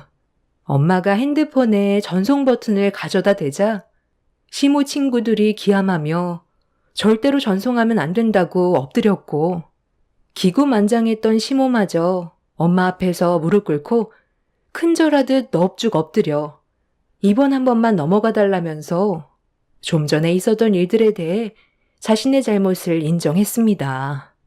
엄마는 남자분들에게 당장 나가라고 소리를 질렀고 남편이 모두 밖으로 내쫓아 버렸어요. 그런데 그 순간 밖으로 엄마가 나가는 사람들한테 잠깐 눈을 돌렸는데 시모가 그때를 놓치지 않고 벌떡 일어나 엄마의 핸드폰을 가로채 버렸습니다. 시모는 엄마가 원하는 대로 안 될 거라면서 핸드폰에 있던 사진과 영상들을 지우기 위해 집 안으로 도망을 쳤는데 엄마가 시모와 싸울 때 쟁반에 담겨있던 음식들이 바닥에 떨어진 걸 미처 보지 못했는지 현관문 앞에서 철버덕 소리와 함께 대자로 넘어져 버렸습니다. 그리고 뒤이어 핸드폰에서 효과음이 들렸고 넘어진 시모가 핸드폰을 들어 천천히 확인을 했는데 시모가 시부에게 좀 전에 충격적인 상황들이 담겨있던 사진과 영상을 전송해 버렸습니다. 시모는 비명을 질렀고 시모 친구들 또한 비명을 지르면서 집안은 아수라장이 되어 버렸습니다. 시부는 저희 엄마 핸드폰 번호로 전송된 사진과 영상을 확인했는지 바로 전화가 오기 시작했어요. 시모와 친구분들은 다들 그 자리에서 벗어나려고 짐을 챙겨 밖으로 나갔지만 시모는 남편한테 붙잡혀 버렸습니다. 시모의 실수로 인해 벌어진 일이기 때문에 누구를 탓할 수도 없는 상황이었어요. 이 문제로 시부는 출장 도중 집으로 오게 되셨고 결국 쑥대밭이 되어 버렸습니다. 시모는 그 자리에서 쫓겨났어요. 그리고 시부는 시모 지인분들과 통화를 하면서 이 사태에 대해 대화를 이어나가셨죠. 온 집안들이 난리가 나게 되었고 시부는 현재 평창동 집을 처분하려고 내놓았고 다시 아파트로 들어가셨습니다. 시모는 집에 발도 들이지 못하는 상태세요. 이게 불과 한 달밖에 안 된 일입니다. 시부는 시모 뒤를 조사한 결과 단란주점에서 술집 남자들과 상당히 많은 시간들을 보냈다는 걸 알게 되었고 이 사실을 보수적인 시부는 절대 용서해주지 않을 생각인 것 같아요. 아마 이혼까지 가게 될 것 같습니다. 저희가 어떻게 해줄 수 있는 건 아무것도 없었어요. 본인이 이미 잘못을 저지르고 있었는데 엄마의 핸드폰을 뺏어서 증거물을 지우려다 자기께에 넘어가게 된 꼴이었죠. 시모와 단란주점에서 일을 하던 친구분과 전화통화를 할 때 저와 엄마를 집에 보낸 뒤 새벽에 부르려 했는데 친구분과 대화가 잘 되지 않았는지 친구분은 시간을 착각하고 시댁에 일찍 온 거였어요. 그렇게 시부에게 용서를 구하는 시모를 보고 있는데 나이 먹고 할 짓이 없는지 너무 창피하더라고요. 이참에 잘 된 것 같아요. 집안에 박힌 돌을 빼내게 된 것 같이 속이 다 시원합니다. 본인이 저지른 대가 달게 받고 앞으로 남은 인생 자숙하면서 살았으면 좋겠어요. 시모가 떠나니 집안이 조용하게 평화가 찾아왔네요. 이 행복 오래가길 바랄 뿐입니다. 제 사연 들어주신 분들 감사합니다. 안녕하세요. 요즘 TV만 틀면 참 이슈거리들이 굉장히 많은 것 같아요. 저 역시 큰 이슈를 경험했던 터라 생각이 난 김에 글을 써보려고 해요. 사실 어디에다 말을 하지 못했던 터라 답답한 적이 한두 번이 아니었거든요. 제 나이 38살, 굉장히 늦은 나이에 결혼을 했어요. 열심히 공부하고 졸업하고 사회에 나가선 사회 구성원으로 일을 하다 보니 결혼할 새도 없이 나이만 먹었었죠. 남들은 결혼했다, 애 낳았다 했지만 전 그러면 그럴수록 더욱더 일에 매진하려고 노력했어요. 제 직업은 치과 의사였고 33살 어린 나이에 개원을 해서 그때 당시가 5년차 원장이었습니다. 딱히 비혼주의는 아니었던 터라 좋은 남자를 만날 날만 기다렸고 마침 운동을 할 겸 헬스장에 가서 남편을 만나게 되었어요. 저의 PT 트레이너로 말이죠. 회원님은 근육만 조금 키우시면 괜찮을 것 같은데 운동을 굉장히 열심히 하시네요. 아, 정말 멋지세요. 일하면서 운동까지 악자같이 하기란 쉽지가 않은데 하루도 안 빠지고 매일 헬스장에 오시는 거 보면 진짜 대단하신 것 같아요. 마음먹은 건 뭐든 끝장을 봐야 직성이 풀리는 성격이거든요. 또 선생님이 워낙 잘 가르쳐 주시니까 열심히 해야죠. 처음엔 트레이너로 만났다가 운동을 오래 하면서 사랑이 싹 텄습니다.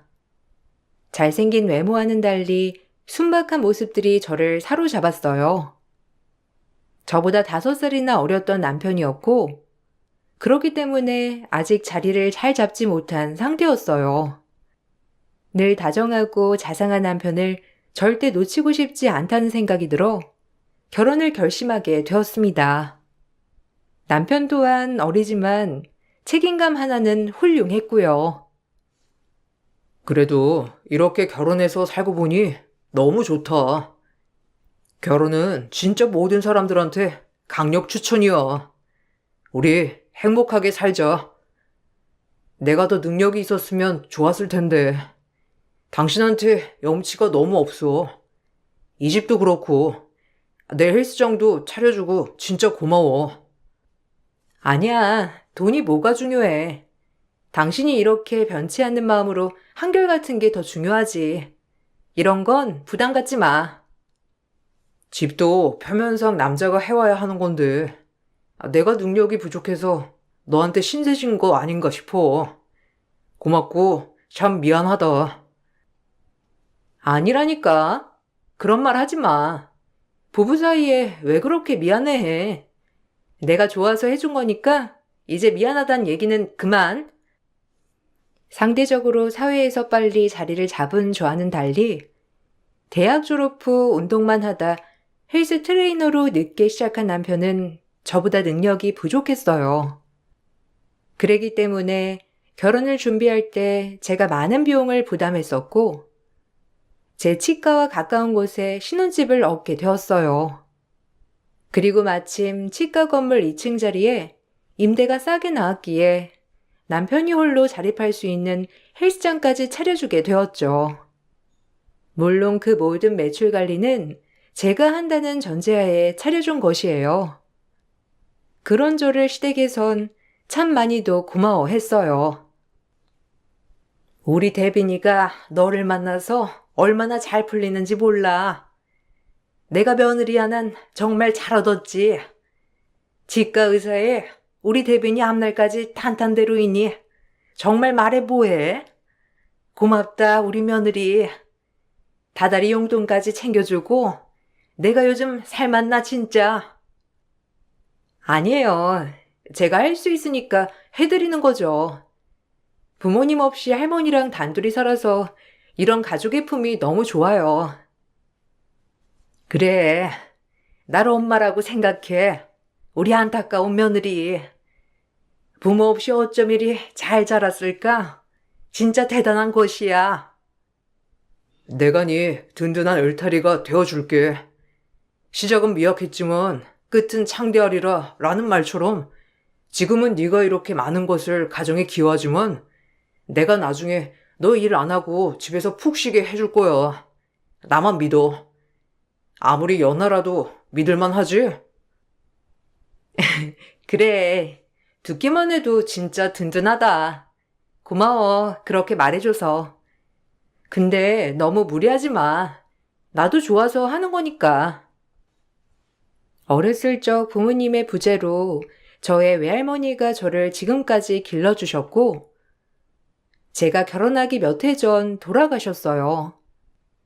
그래서 그런지 돈보다는 가족의 따뜻한 품이 가장 그리웠고, 이 돈을 다 벌어서 뭐하나라는 생각을 가장 많이 했답니다. 더더욱 베풀 수 있는 가족이 생긴 것이 저에겐 더할 나위 없는 기쁨이었고요. 그리고 나이도 나이인지라 결혼을 하자마자 임신을 준비했고, 정말 감사하게도 한 번의 임신에 성공하였어요.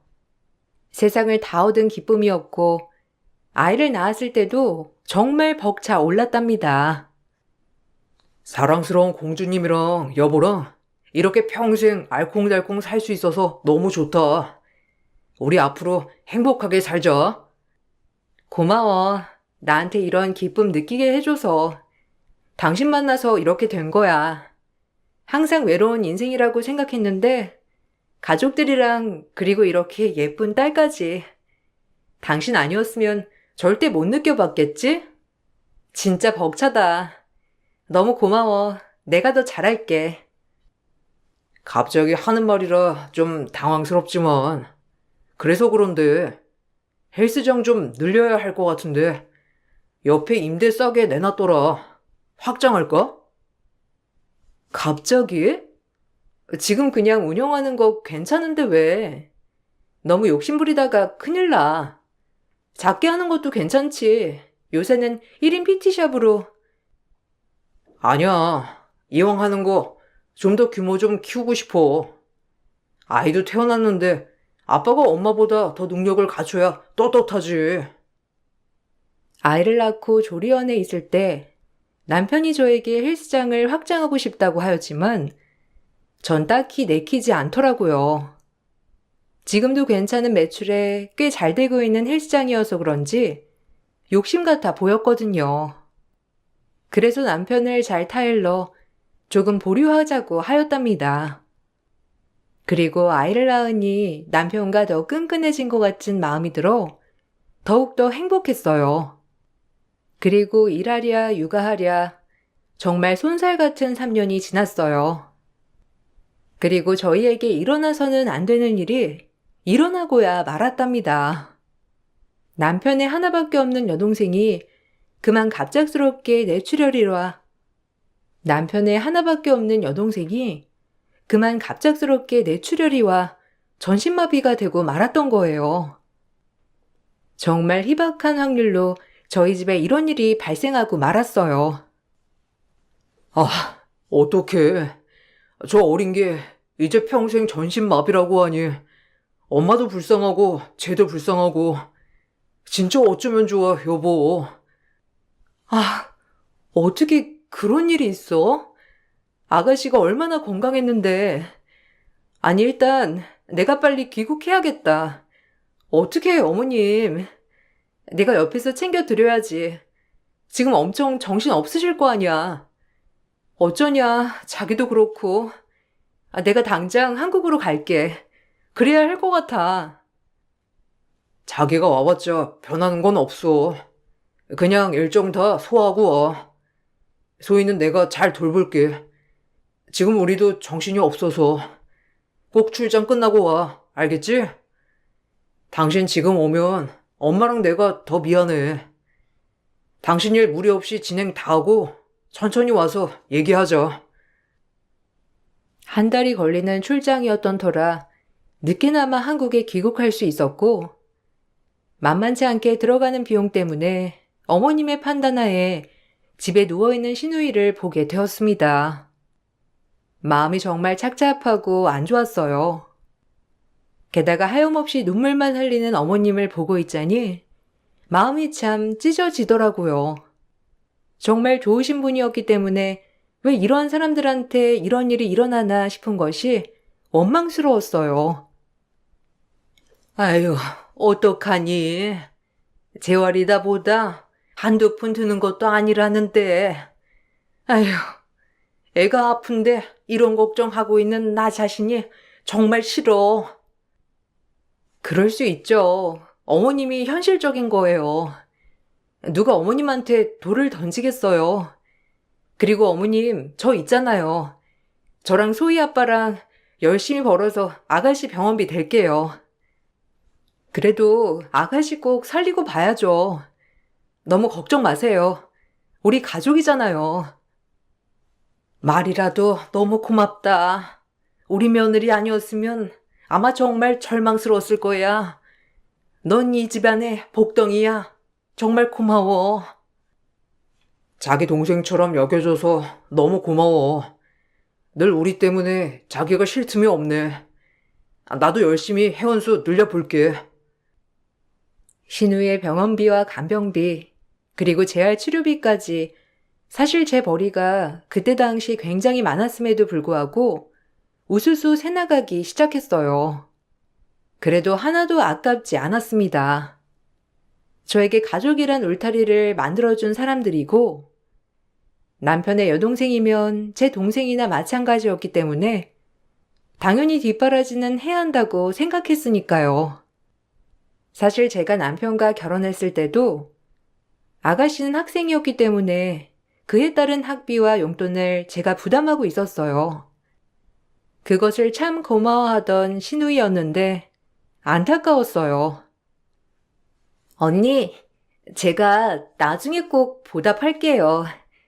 돈이 다가 아니지만 이렇게 언니가 저를 챙겨주고 동생처럼 여겨주셔서 고마워요. 아유, 아니에요, 아가씨. 이 동생이면 제 동생이나 다름없죠. 아가씨는 공부만 열심히 해요. 그동안 돈 때문에 하고 싶은 학업도 하지 못했다고 들었거든요.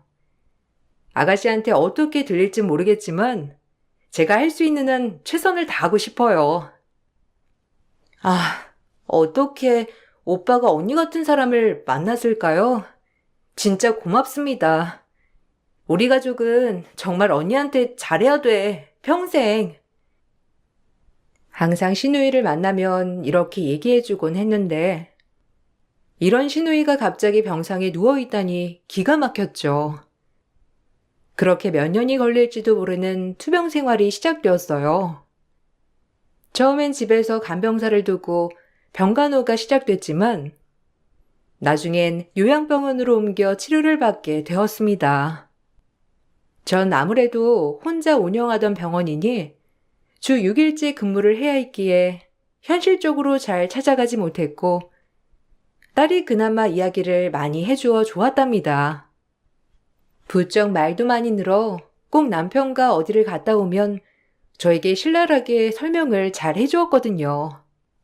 한참 보고 배운 것을 그대로 따라하는 딸이어서 그런지 얘기를 해도 참 재미있게 해주었어요. 고모는 좀 어때?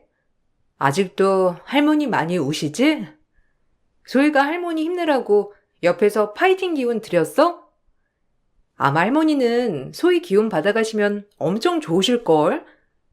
다음번에 할머니 만나 뵈면 꼭 할머니 안아드리고 힘내라고 전해드리자. 응? 근데 할머니도 막 많이 웃고 아빠도 웃었어. 할머니 안 울었는데? 오늘은 떡갈비도 먹고 아빠 친구가 장난감도 사줬어. 어? 장난감? 아빠 친구라니? 아빠 친구랑 같이 고모 만나러 갔었어? 당신 친구랑 아가씨 병문안 갔었던 거야? 지혜 친구야. 지혜 그렇게 됐다고 하니까 한 번도 못 가본 것 같다고. 같이 가야겠다고 하는 거야. 그래서 간 거지 뭐. 하긴 그렇겠다. 그 친구들도 얼마나 놀랬을 거야. 우리도 이렇게 놀랬는데. 어쩌냐. 그 친구도 놀랐겠다. 뭐 그렇지. 그래도 본인이 제일 힘드니까 우리가 열심히 케어해 봐야지. 당신이 이렇게 뒷바라지 해주니까 고맙지 뭐. 남편의 말에 그럴 수도 있겠다고 생각을 했어요. 그리고 신우이의 호전도를 물으니 아직도 나아지지도 나빠지지도 않는 그 상태 그대로라고 하였죠. 집에 환자가 있다는 게 참 이렇게 온 가족이 힘든 거구나를 많이 느끼게 되는 날들이었습니다. 그리고 모처럼 진료가 일찍 끝나 어머님 기분 전환도 시켜드릴 겸 딸아이와 깜짝으로 어머님 집에 방문했을 때 일이었어요. 에이구머니나, 아유 놀래라. 너 이 시간이면 한창 바쁜 시간 아니니? 아니 연락도 없이 어떻게 우리 집에 올 생각을 했어?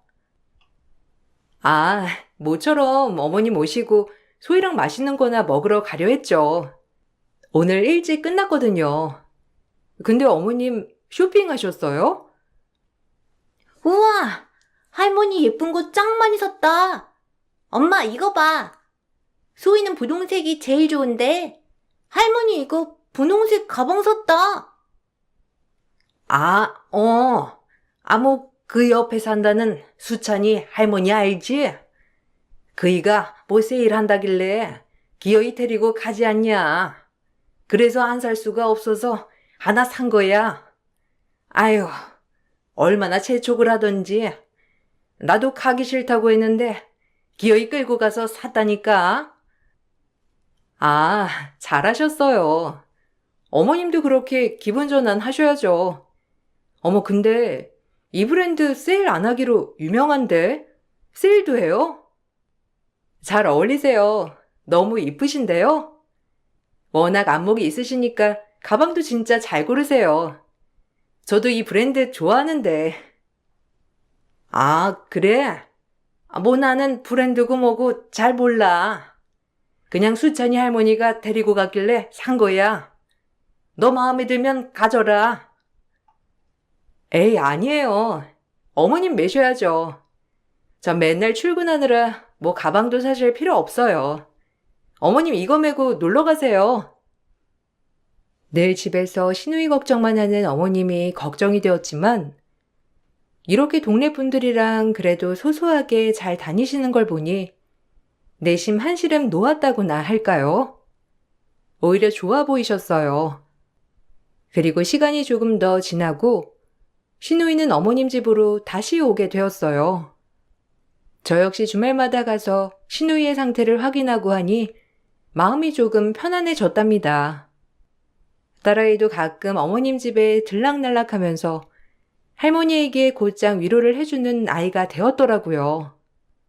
얼마나 기특하던지 마음이 정말 따뜻했어요. 할머니, 힘내세요. 소희가 있잖아요. 고모는 아프지만 소희가 옆에서 이렇게 힘이 되어드릴 테니까 많이 웃으세요. 아이고, 우리 소희 말도 예쁘게 하네. 할머니가 우리 소희 때문에 이렇게 웃는 날만 있다니까. 고마워. 근데 고모 저기 눈 깜빡거린 거 아니에요? 고모가 눈 찡긋찡긋한 거 같은데? 나 고모 눈 깜빡이는 거 처음 봐. 에이, 소희가 잘못 본 거야. 고모가 어떻게 깜빡거려. 엄마가 얘기했지? 고모는 지금 여행 중이라고. 아마 여행에서 돌아올 때 움직일 수 있을 거야. 몸이 움직이지 않아도 여행을 할 수 있거든. 그러니까 소희가 잘못 본 거예요. 알았지? 아닌데. 그때도 막 손가락 움직이려고 그랬는데. 잘못 본 건가? 아닌가? 몰라. 나가서 놀을래, 나는. 가끔 딸이 엉뚱한 소리를 했지만 아직 6살이니 그러려니 하게 생각했어요. 그 아이도 고모와 놀고 싶어서 그런 바람을 얘기하나 보다라는 생각이 들곤 했거든요. 그렇게 하루 이틀 웃다 보니 어느새 어머님의 생신이 다가오고 있었답니다. 이번 생일에는 그 지혜 친구도 부를까 하는데 나한테 얼마나 잘하는지 그래도 밥 한 끼 대접하고 싶어서. 어머, 그래요. 저도 얼굴도 볼 겸 부르죠 뭐. 아가씨랑 절친했던 사이라고 하니 저도 궁금하네요. 마음이 얼마나 안 좋을까. 그렇게 친했던 친구가 저렇게 누워만 있는데. 그래도 너무 고맙네요. 매주 이렇게 찾아와주고 진짜 그런 친구라니. 그러니까 말이야. 얼마나 잘하는지 우리 지혜가 친구 하나 잘 사귀었다니까. 그럼 지혜 친구까지 불러서 밥이나 먹지 뭐. 저도 궁금했던 신우의 친구를 부르자는 시어머니의 말에 시어머니 생신 때 그 친구까지 부르게 되었어요. 그리고 그날 처음 본 친구의 인상은 정말 청순하고 보기 좋았답니다. 남편도 그날은 참 기분이 좋아 보였고 저 역시 덩달아 기분이 좋았죠. 어머, 처음 뵙네요. 늘 말로만 들었는데 이렇게 아가씨 생각해서 자주 찾아와줘서 너무 고마워요. 제가 대신 전해요. 예, 당연히 와야죠. 제가 이 집이랑 굉장한 인연이 있거든요. 저도 처음 뵙네요. 무척이나 궁금했었는데. 어머, 저를요? 남편한테 얘기 많이 들었어요. 아가씨랑 굉장히 친했다고. 매주마다 이렇게 하는 게 쉽지 않을 텐데 너무 고마워요. 우리 아가씨가 이런 친구를 둬서 얼마나 기분이 좋을까요? 아가씨 일어나면 진짜 고마워할 거예요. 그렇죠. 저희가 보통 인연은 또 아니거든요. 그나저나 어머님, 왜 제가 사드린 스카프 안 매셨어요? 그게 뭐 좀 덥기도 하고 그래서 나중에 매마. 그래도 네가 보는 안목이 있어서 참 예쁘더라고. 어머, 스카프 그거 아가씨 친구분이 선물한 거예요?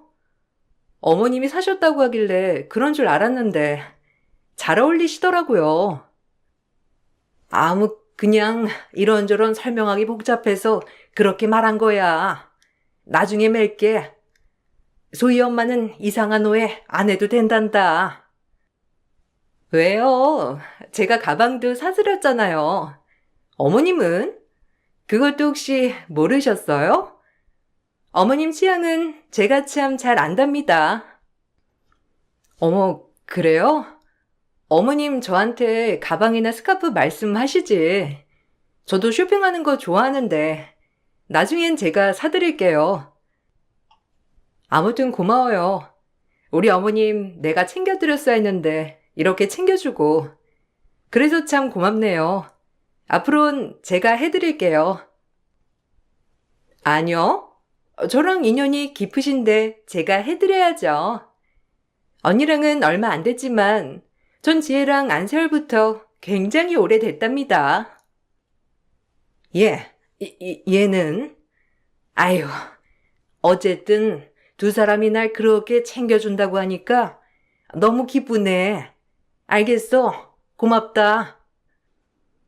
아무리 친한 사이라고 하지만 아가씨가 저렇게 누워있는데 시어머님께 스카프며 이것저것 선물한다는 것도 조금 이상했지만 그걸 숨기려고 하시는 시어머니도 좀 이상하게 느껴졌어요.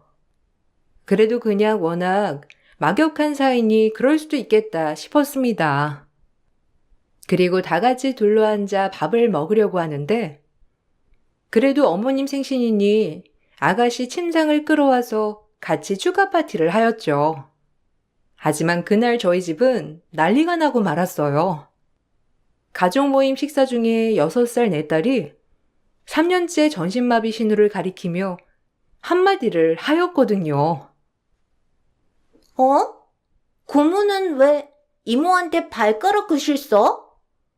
그때도 그러더니 지금도 그러네? 엄마, 이것 봐. 고모 움직인다니까? 내 말이 맞지? 깜짝 놀란 제가 식탁을 뒤엎자 순간 시댁 전체가 발칵 뒤집히고 말았답니다. 예고하지 않고 식탁을 뒤엎자 신우의 친구가 제 남편에게 발가락 수신호를 보내고 있었던 거예요. 드라마에서나 보던 상간 남녀가 하던 행동을 말이죠. 순간 잘못 본 것 같았어요. 이게 뭐 하는 짓들이야? 아가씨 친구분이라고 해서 아무 말 않고 넘어가려 했는데 지금 내가 본 거 뭔지 당장 설명해. 아니, 네가 뭘 봤는지 오해한 거야. 얼른 제대로 설명해, 너. 좀 진정하고 앉아서 얘기하자, 응? 흥분 좀 가라앉혀. 어머님도 이제 좀 그만하세요. 저도 숨어 지내는 거 못하겠네요. 네, 보시는 그대로예요.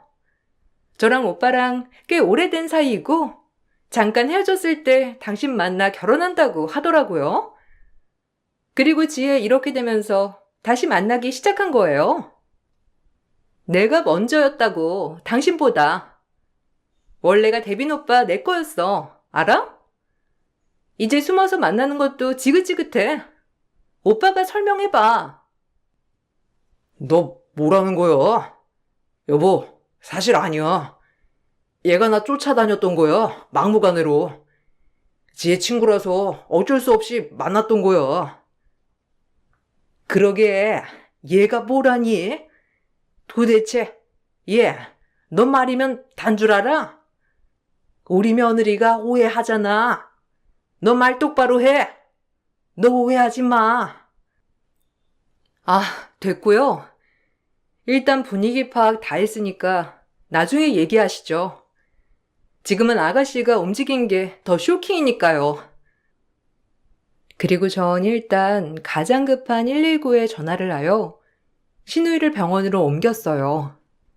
그리고 놀랍게도 신우이가 반응을 보인다고 의사 선생님께서 말해주었죠. 딸아이가 했던 말들이 모두 사실이었던 거예요. 전신마비인 신우이가 서서히 몸을 조금씩 움직이기 시작했습니다. 그리고 전 그 여자가 했던 말을 그냥 넘어갈 수가 없겠더라고요. 제가 생각했던 완벽한 가정이었기에 이 가정이 깨짐과 동시에 사실 버틸 수가 없었거든요. 그리고 그동안 제가 남편에게 줬던 돈들은 모두 상간녀에게 들어가고 있었습니다. 언니도 알 건 아셔야죠. 사실 전 오빠랑 못 헤어져요. 우리 굉장히 오래된 사이기도 하고 언니랑 결혼만 안 했어도 언니 자리는 제 자리였을걸요? 어머님도 저 못 내치세요. 알아온 세월이 엄청 오래됐거든요. 그냥 언니랑 소희만 빠져주면 돼요. 굉장히 당당하구나. 한 번도 의심을 한 적이 없어서 정말 몰랐는데. 그래 뭐, 그럴 수도 있겠지. 과거 없는 사람 어디 있겠나. 그런데 그 과거가 현재까지 이어진다? 절대 그냥 못 넘어가. 너랑 남편, 그리고 이 모든 사실을 알고도 방관한 어머님까지 다 가만 안 둘 거니까 그리 알아. 내 남편 지금에야 대단해 보이겠지? 이것저것 네가 원하는 거 다 사주고 헬스클럽 대표에 얼마나 멋있어 보였겠니? 네가 보기에. 근데 그거 다 내가 이뤄준 거라는 건 알아? 두고 봐. 맨몸으로 쫓겨나서 손가락 빨고 살아봐. 그리고 내 남편 너 가져. 안 하시오. 결혼 생활 때 한눈판 남자 뭐가 아쉽겠니? 네가 그렇게 원했으니 어디 한번 데리고 살아봐. 당당한 상간녀의 태도에 눈물 한 방울 나오지 않았어요. 사실 부모님을 잃고 할머니까지 잃었던 저로서는 이번 일에 대해서는 눈물 흘릴 거리도 안 된다고 생각했거든요. 그저 내가 어떻게 처신하면 되는지를 해결할 부분이었죠. 그리고 전 마음을 추스를 겨를도 없이 곧장 변호사 상담을 받았고 더 알아볼 필요도 없이 이혼 소송을 진행하게 되었어요.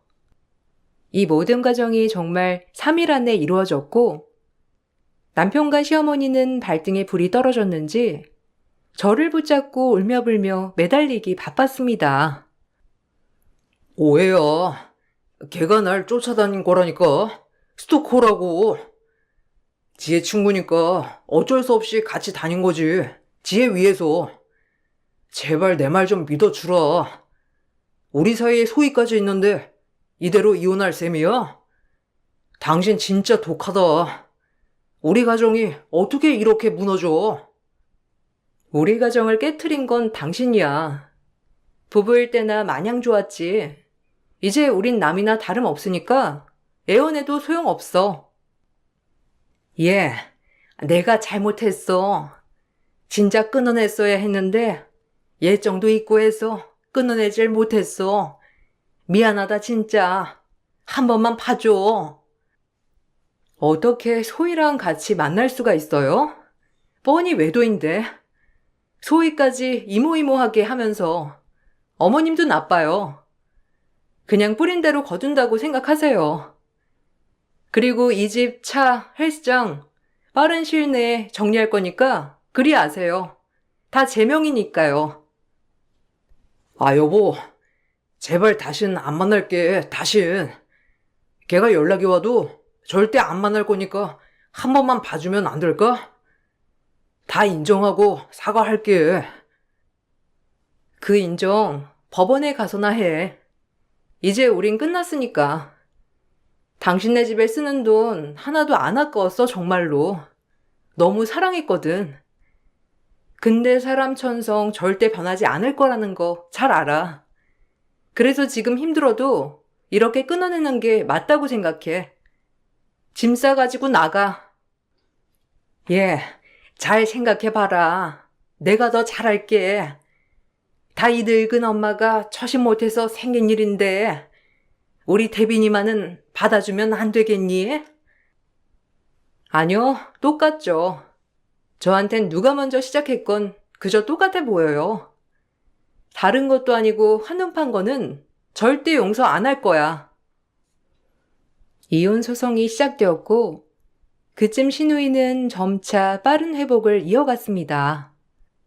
그리고 시간이 지남에 따라 조금씩 어눌하지만 말도 할 수 있었고요. 신우이는 아무 잘못이 없길래 그래도 딸아이와 간간히 병문안도 가고 했어요. 그리고 어눌한 말로 얘기하였는데 그 말을 듣고 참 놀랍기도 하고 고맙기도 하고 많은 생각이 공존했어요. 고마운 마음이 더 컸지만 말이죠. 그 나쁜 년 어떻게 됐어요? 아주 악질이에요. 내가 가만 안 두려고 했는데.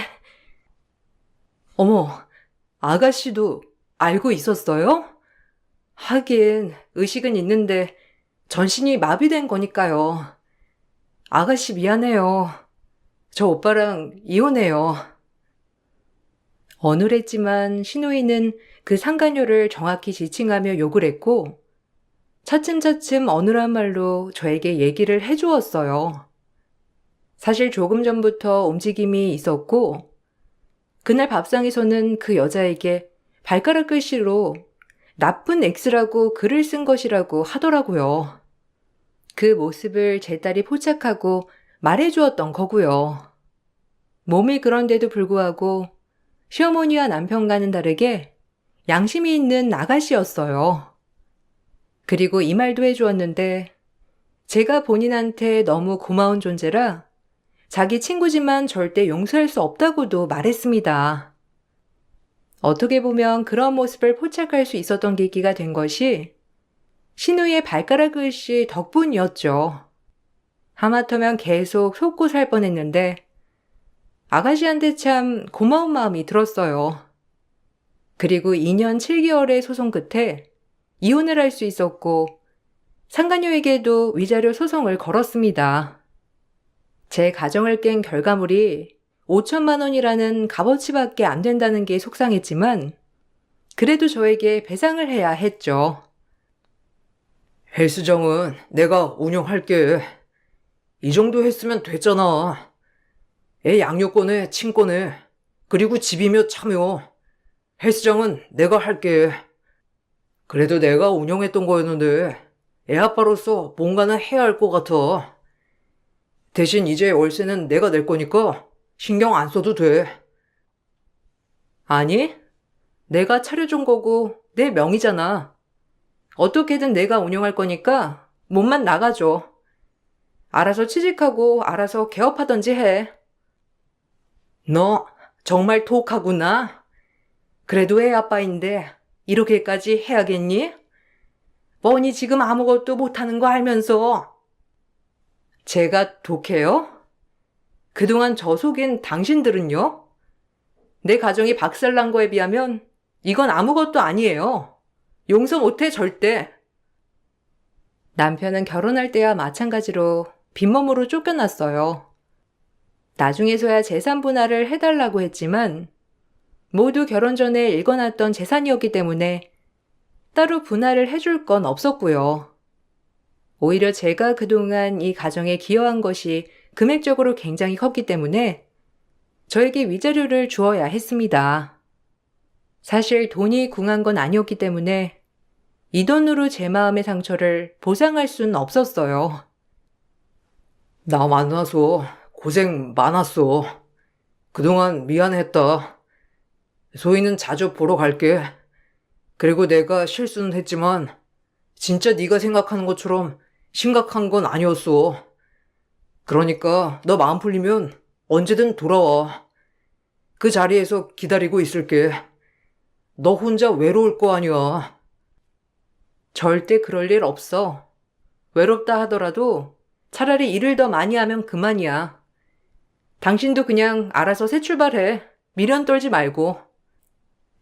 아, 내가 왜 그랬을까? 진짜 미쳤지. 당신을 두고 진짜 어떻게 딱 한 번만 봐주면 안 될까? 평생 충성하면서 살게. 안 돼. 잘 생각해봐. 나를 놓치는 후회보다 내 돈을 놓치는 후회가 더 큰지 아닌지. 그냥 이제 알아서 잘 살아갈게. 미안하다. 너한테 진짜 너무 큰 상처를 줬어. 당신은 정말 우리 집이랑 나한테 잘했는데. 후회된다, 진짜. 처음부터 너무 사랑했고 아낌없이 모든 걸 다 좋다고 생각하니 진짜 후회는 1도 남지 않더라고요. 오히려 후련했어요.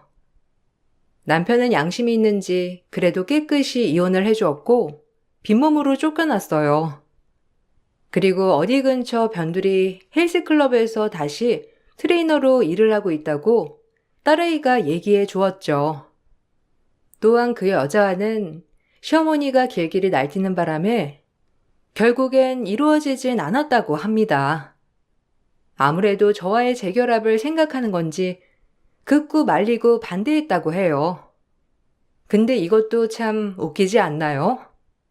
그 여자에게 선물은 다 받으며 왕래해 놓고 이제 와서 반대한다는 게 참 웃기더군요. 그리고 시누이는 온전하진 않지만 지금은 휠체어를 타고 생활이 가능할 정도가 되었어요. 그 일이 있고 나서 한 2-3번 정도 따로 만나 차도 마시고 했는데 아직까지도 저에 대한 고마움은 잊지 않았더라고요. 계속해서 가족이었다면 정말 친여동생처럼 잘 지낼 수 있었을 텐데. 언니, 참 고마웠어요. 오빠랑 이렇게 됐지만 제가 그래도 언니한테 고마운 마음은 잊지 않으려고 해요. 아니에요, 아가씨. 이렇게 무사히 몸 건강한 것만으로도 제 마음이 더 편안해지네요. 참, 사람 일 모른다고, 그렇죠? 그래도 언니 덕분에 병원비나 학비나 말도 못하죠. 정말 신세 많이 졌어요. 염치 없는 오빠나 엄마만 아니었어도. 괜찮아요. 그래도 우리 소희가 옆에 있잖아요. 오빠 아니었으면 소희가 세상에 없었겠죠. 전 엄망보다 행복이 더 커요. 뭔가 아쉬운 마음이 들기도 했어요. 이혼한 지 약 4년이 채 안 되게 흘렀는데 아직도 시어머니는 저에게 가끔 문자를 하십니다. 아직까지도 미련의 끈을 놓지 못하고 계신 거죠. 전 지금 정말 잘 지내고 있어요. 이혼을 하고 이제 남자를 다시는 못 믿을 것 같았지만 이제 좀 쉬엄쉬엄 일하면서 딸과의 시간을 많이 보내려고 페이닥터를 두었었는데 페이닥터가 개원을 하는 와중에 도움을 주다가 가까워졌어요. 그래서 지금은 조심스럽게 잘 만나고 있는 상태랍니다. 딱 지금이 가장 행복한 것 같아요. 딸아이와 오손도손 살면서 저를 위해주는 사람도 있으니 말이에요. 남에게 제 이야기를 꺼낸 적이 없어서 주절주절 말이 많았지만 그래도 이렇게 털어놓고 나니 참 속은 시원하네요. 들어주셔서 감사해요. 제 이야기는 여기까지랍니다. 좋은 하루 보내세요.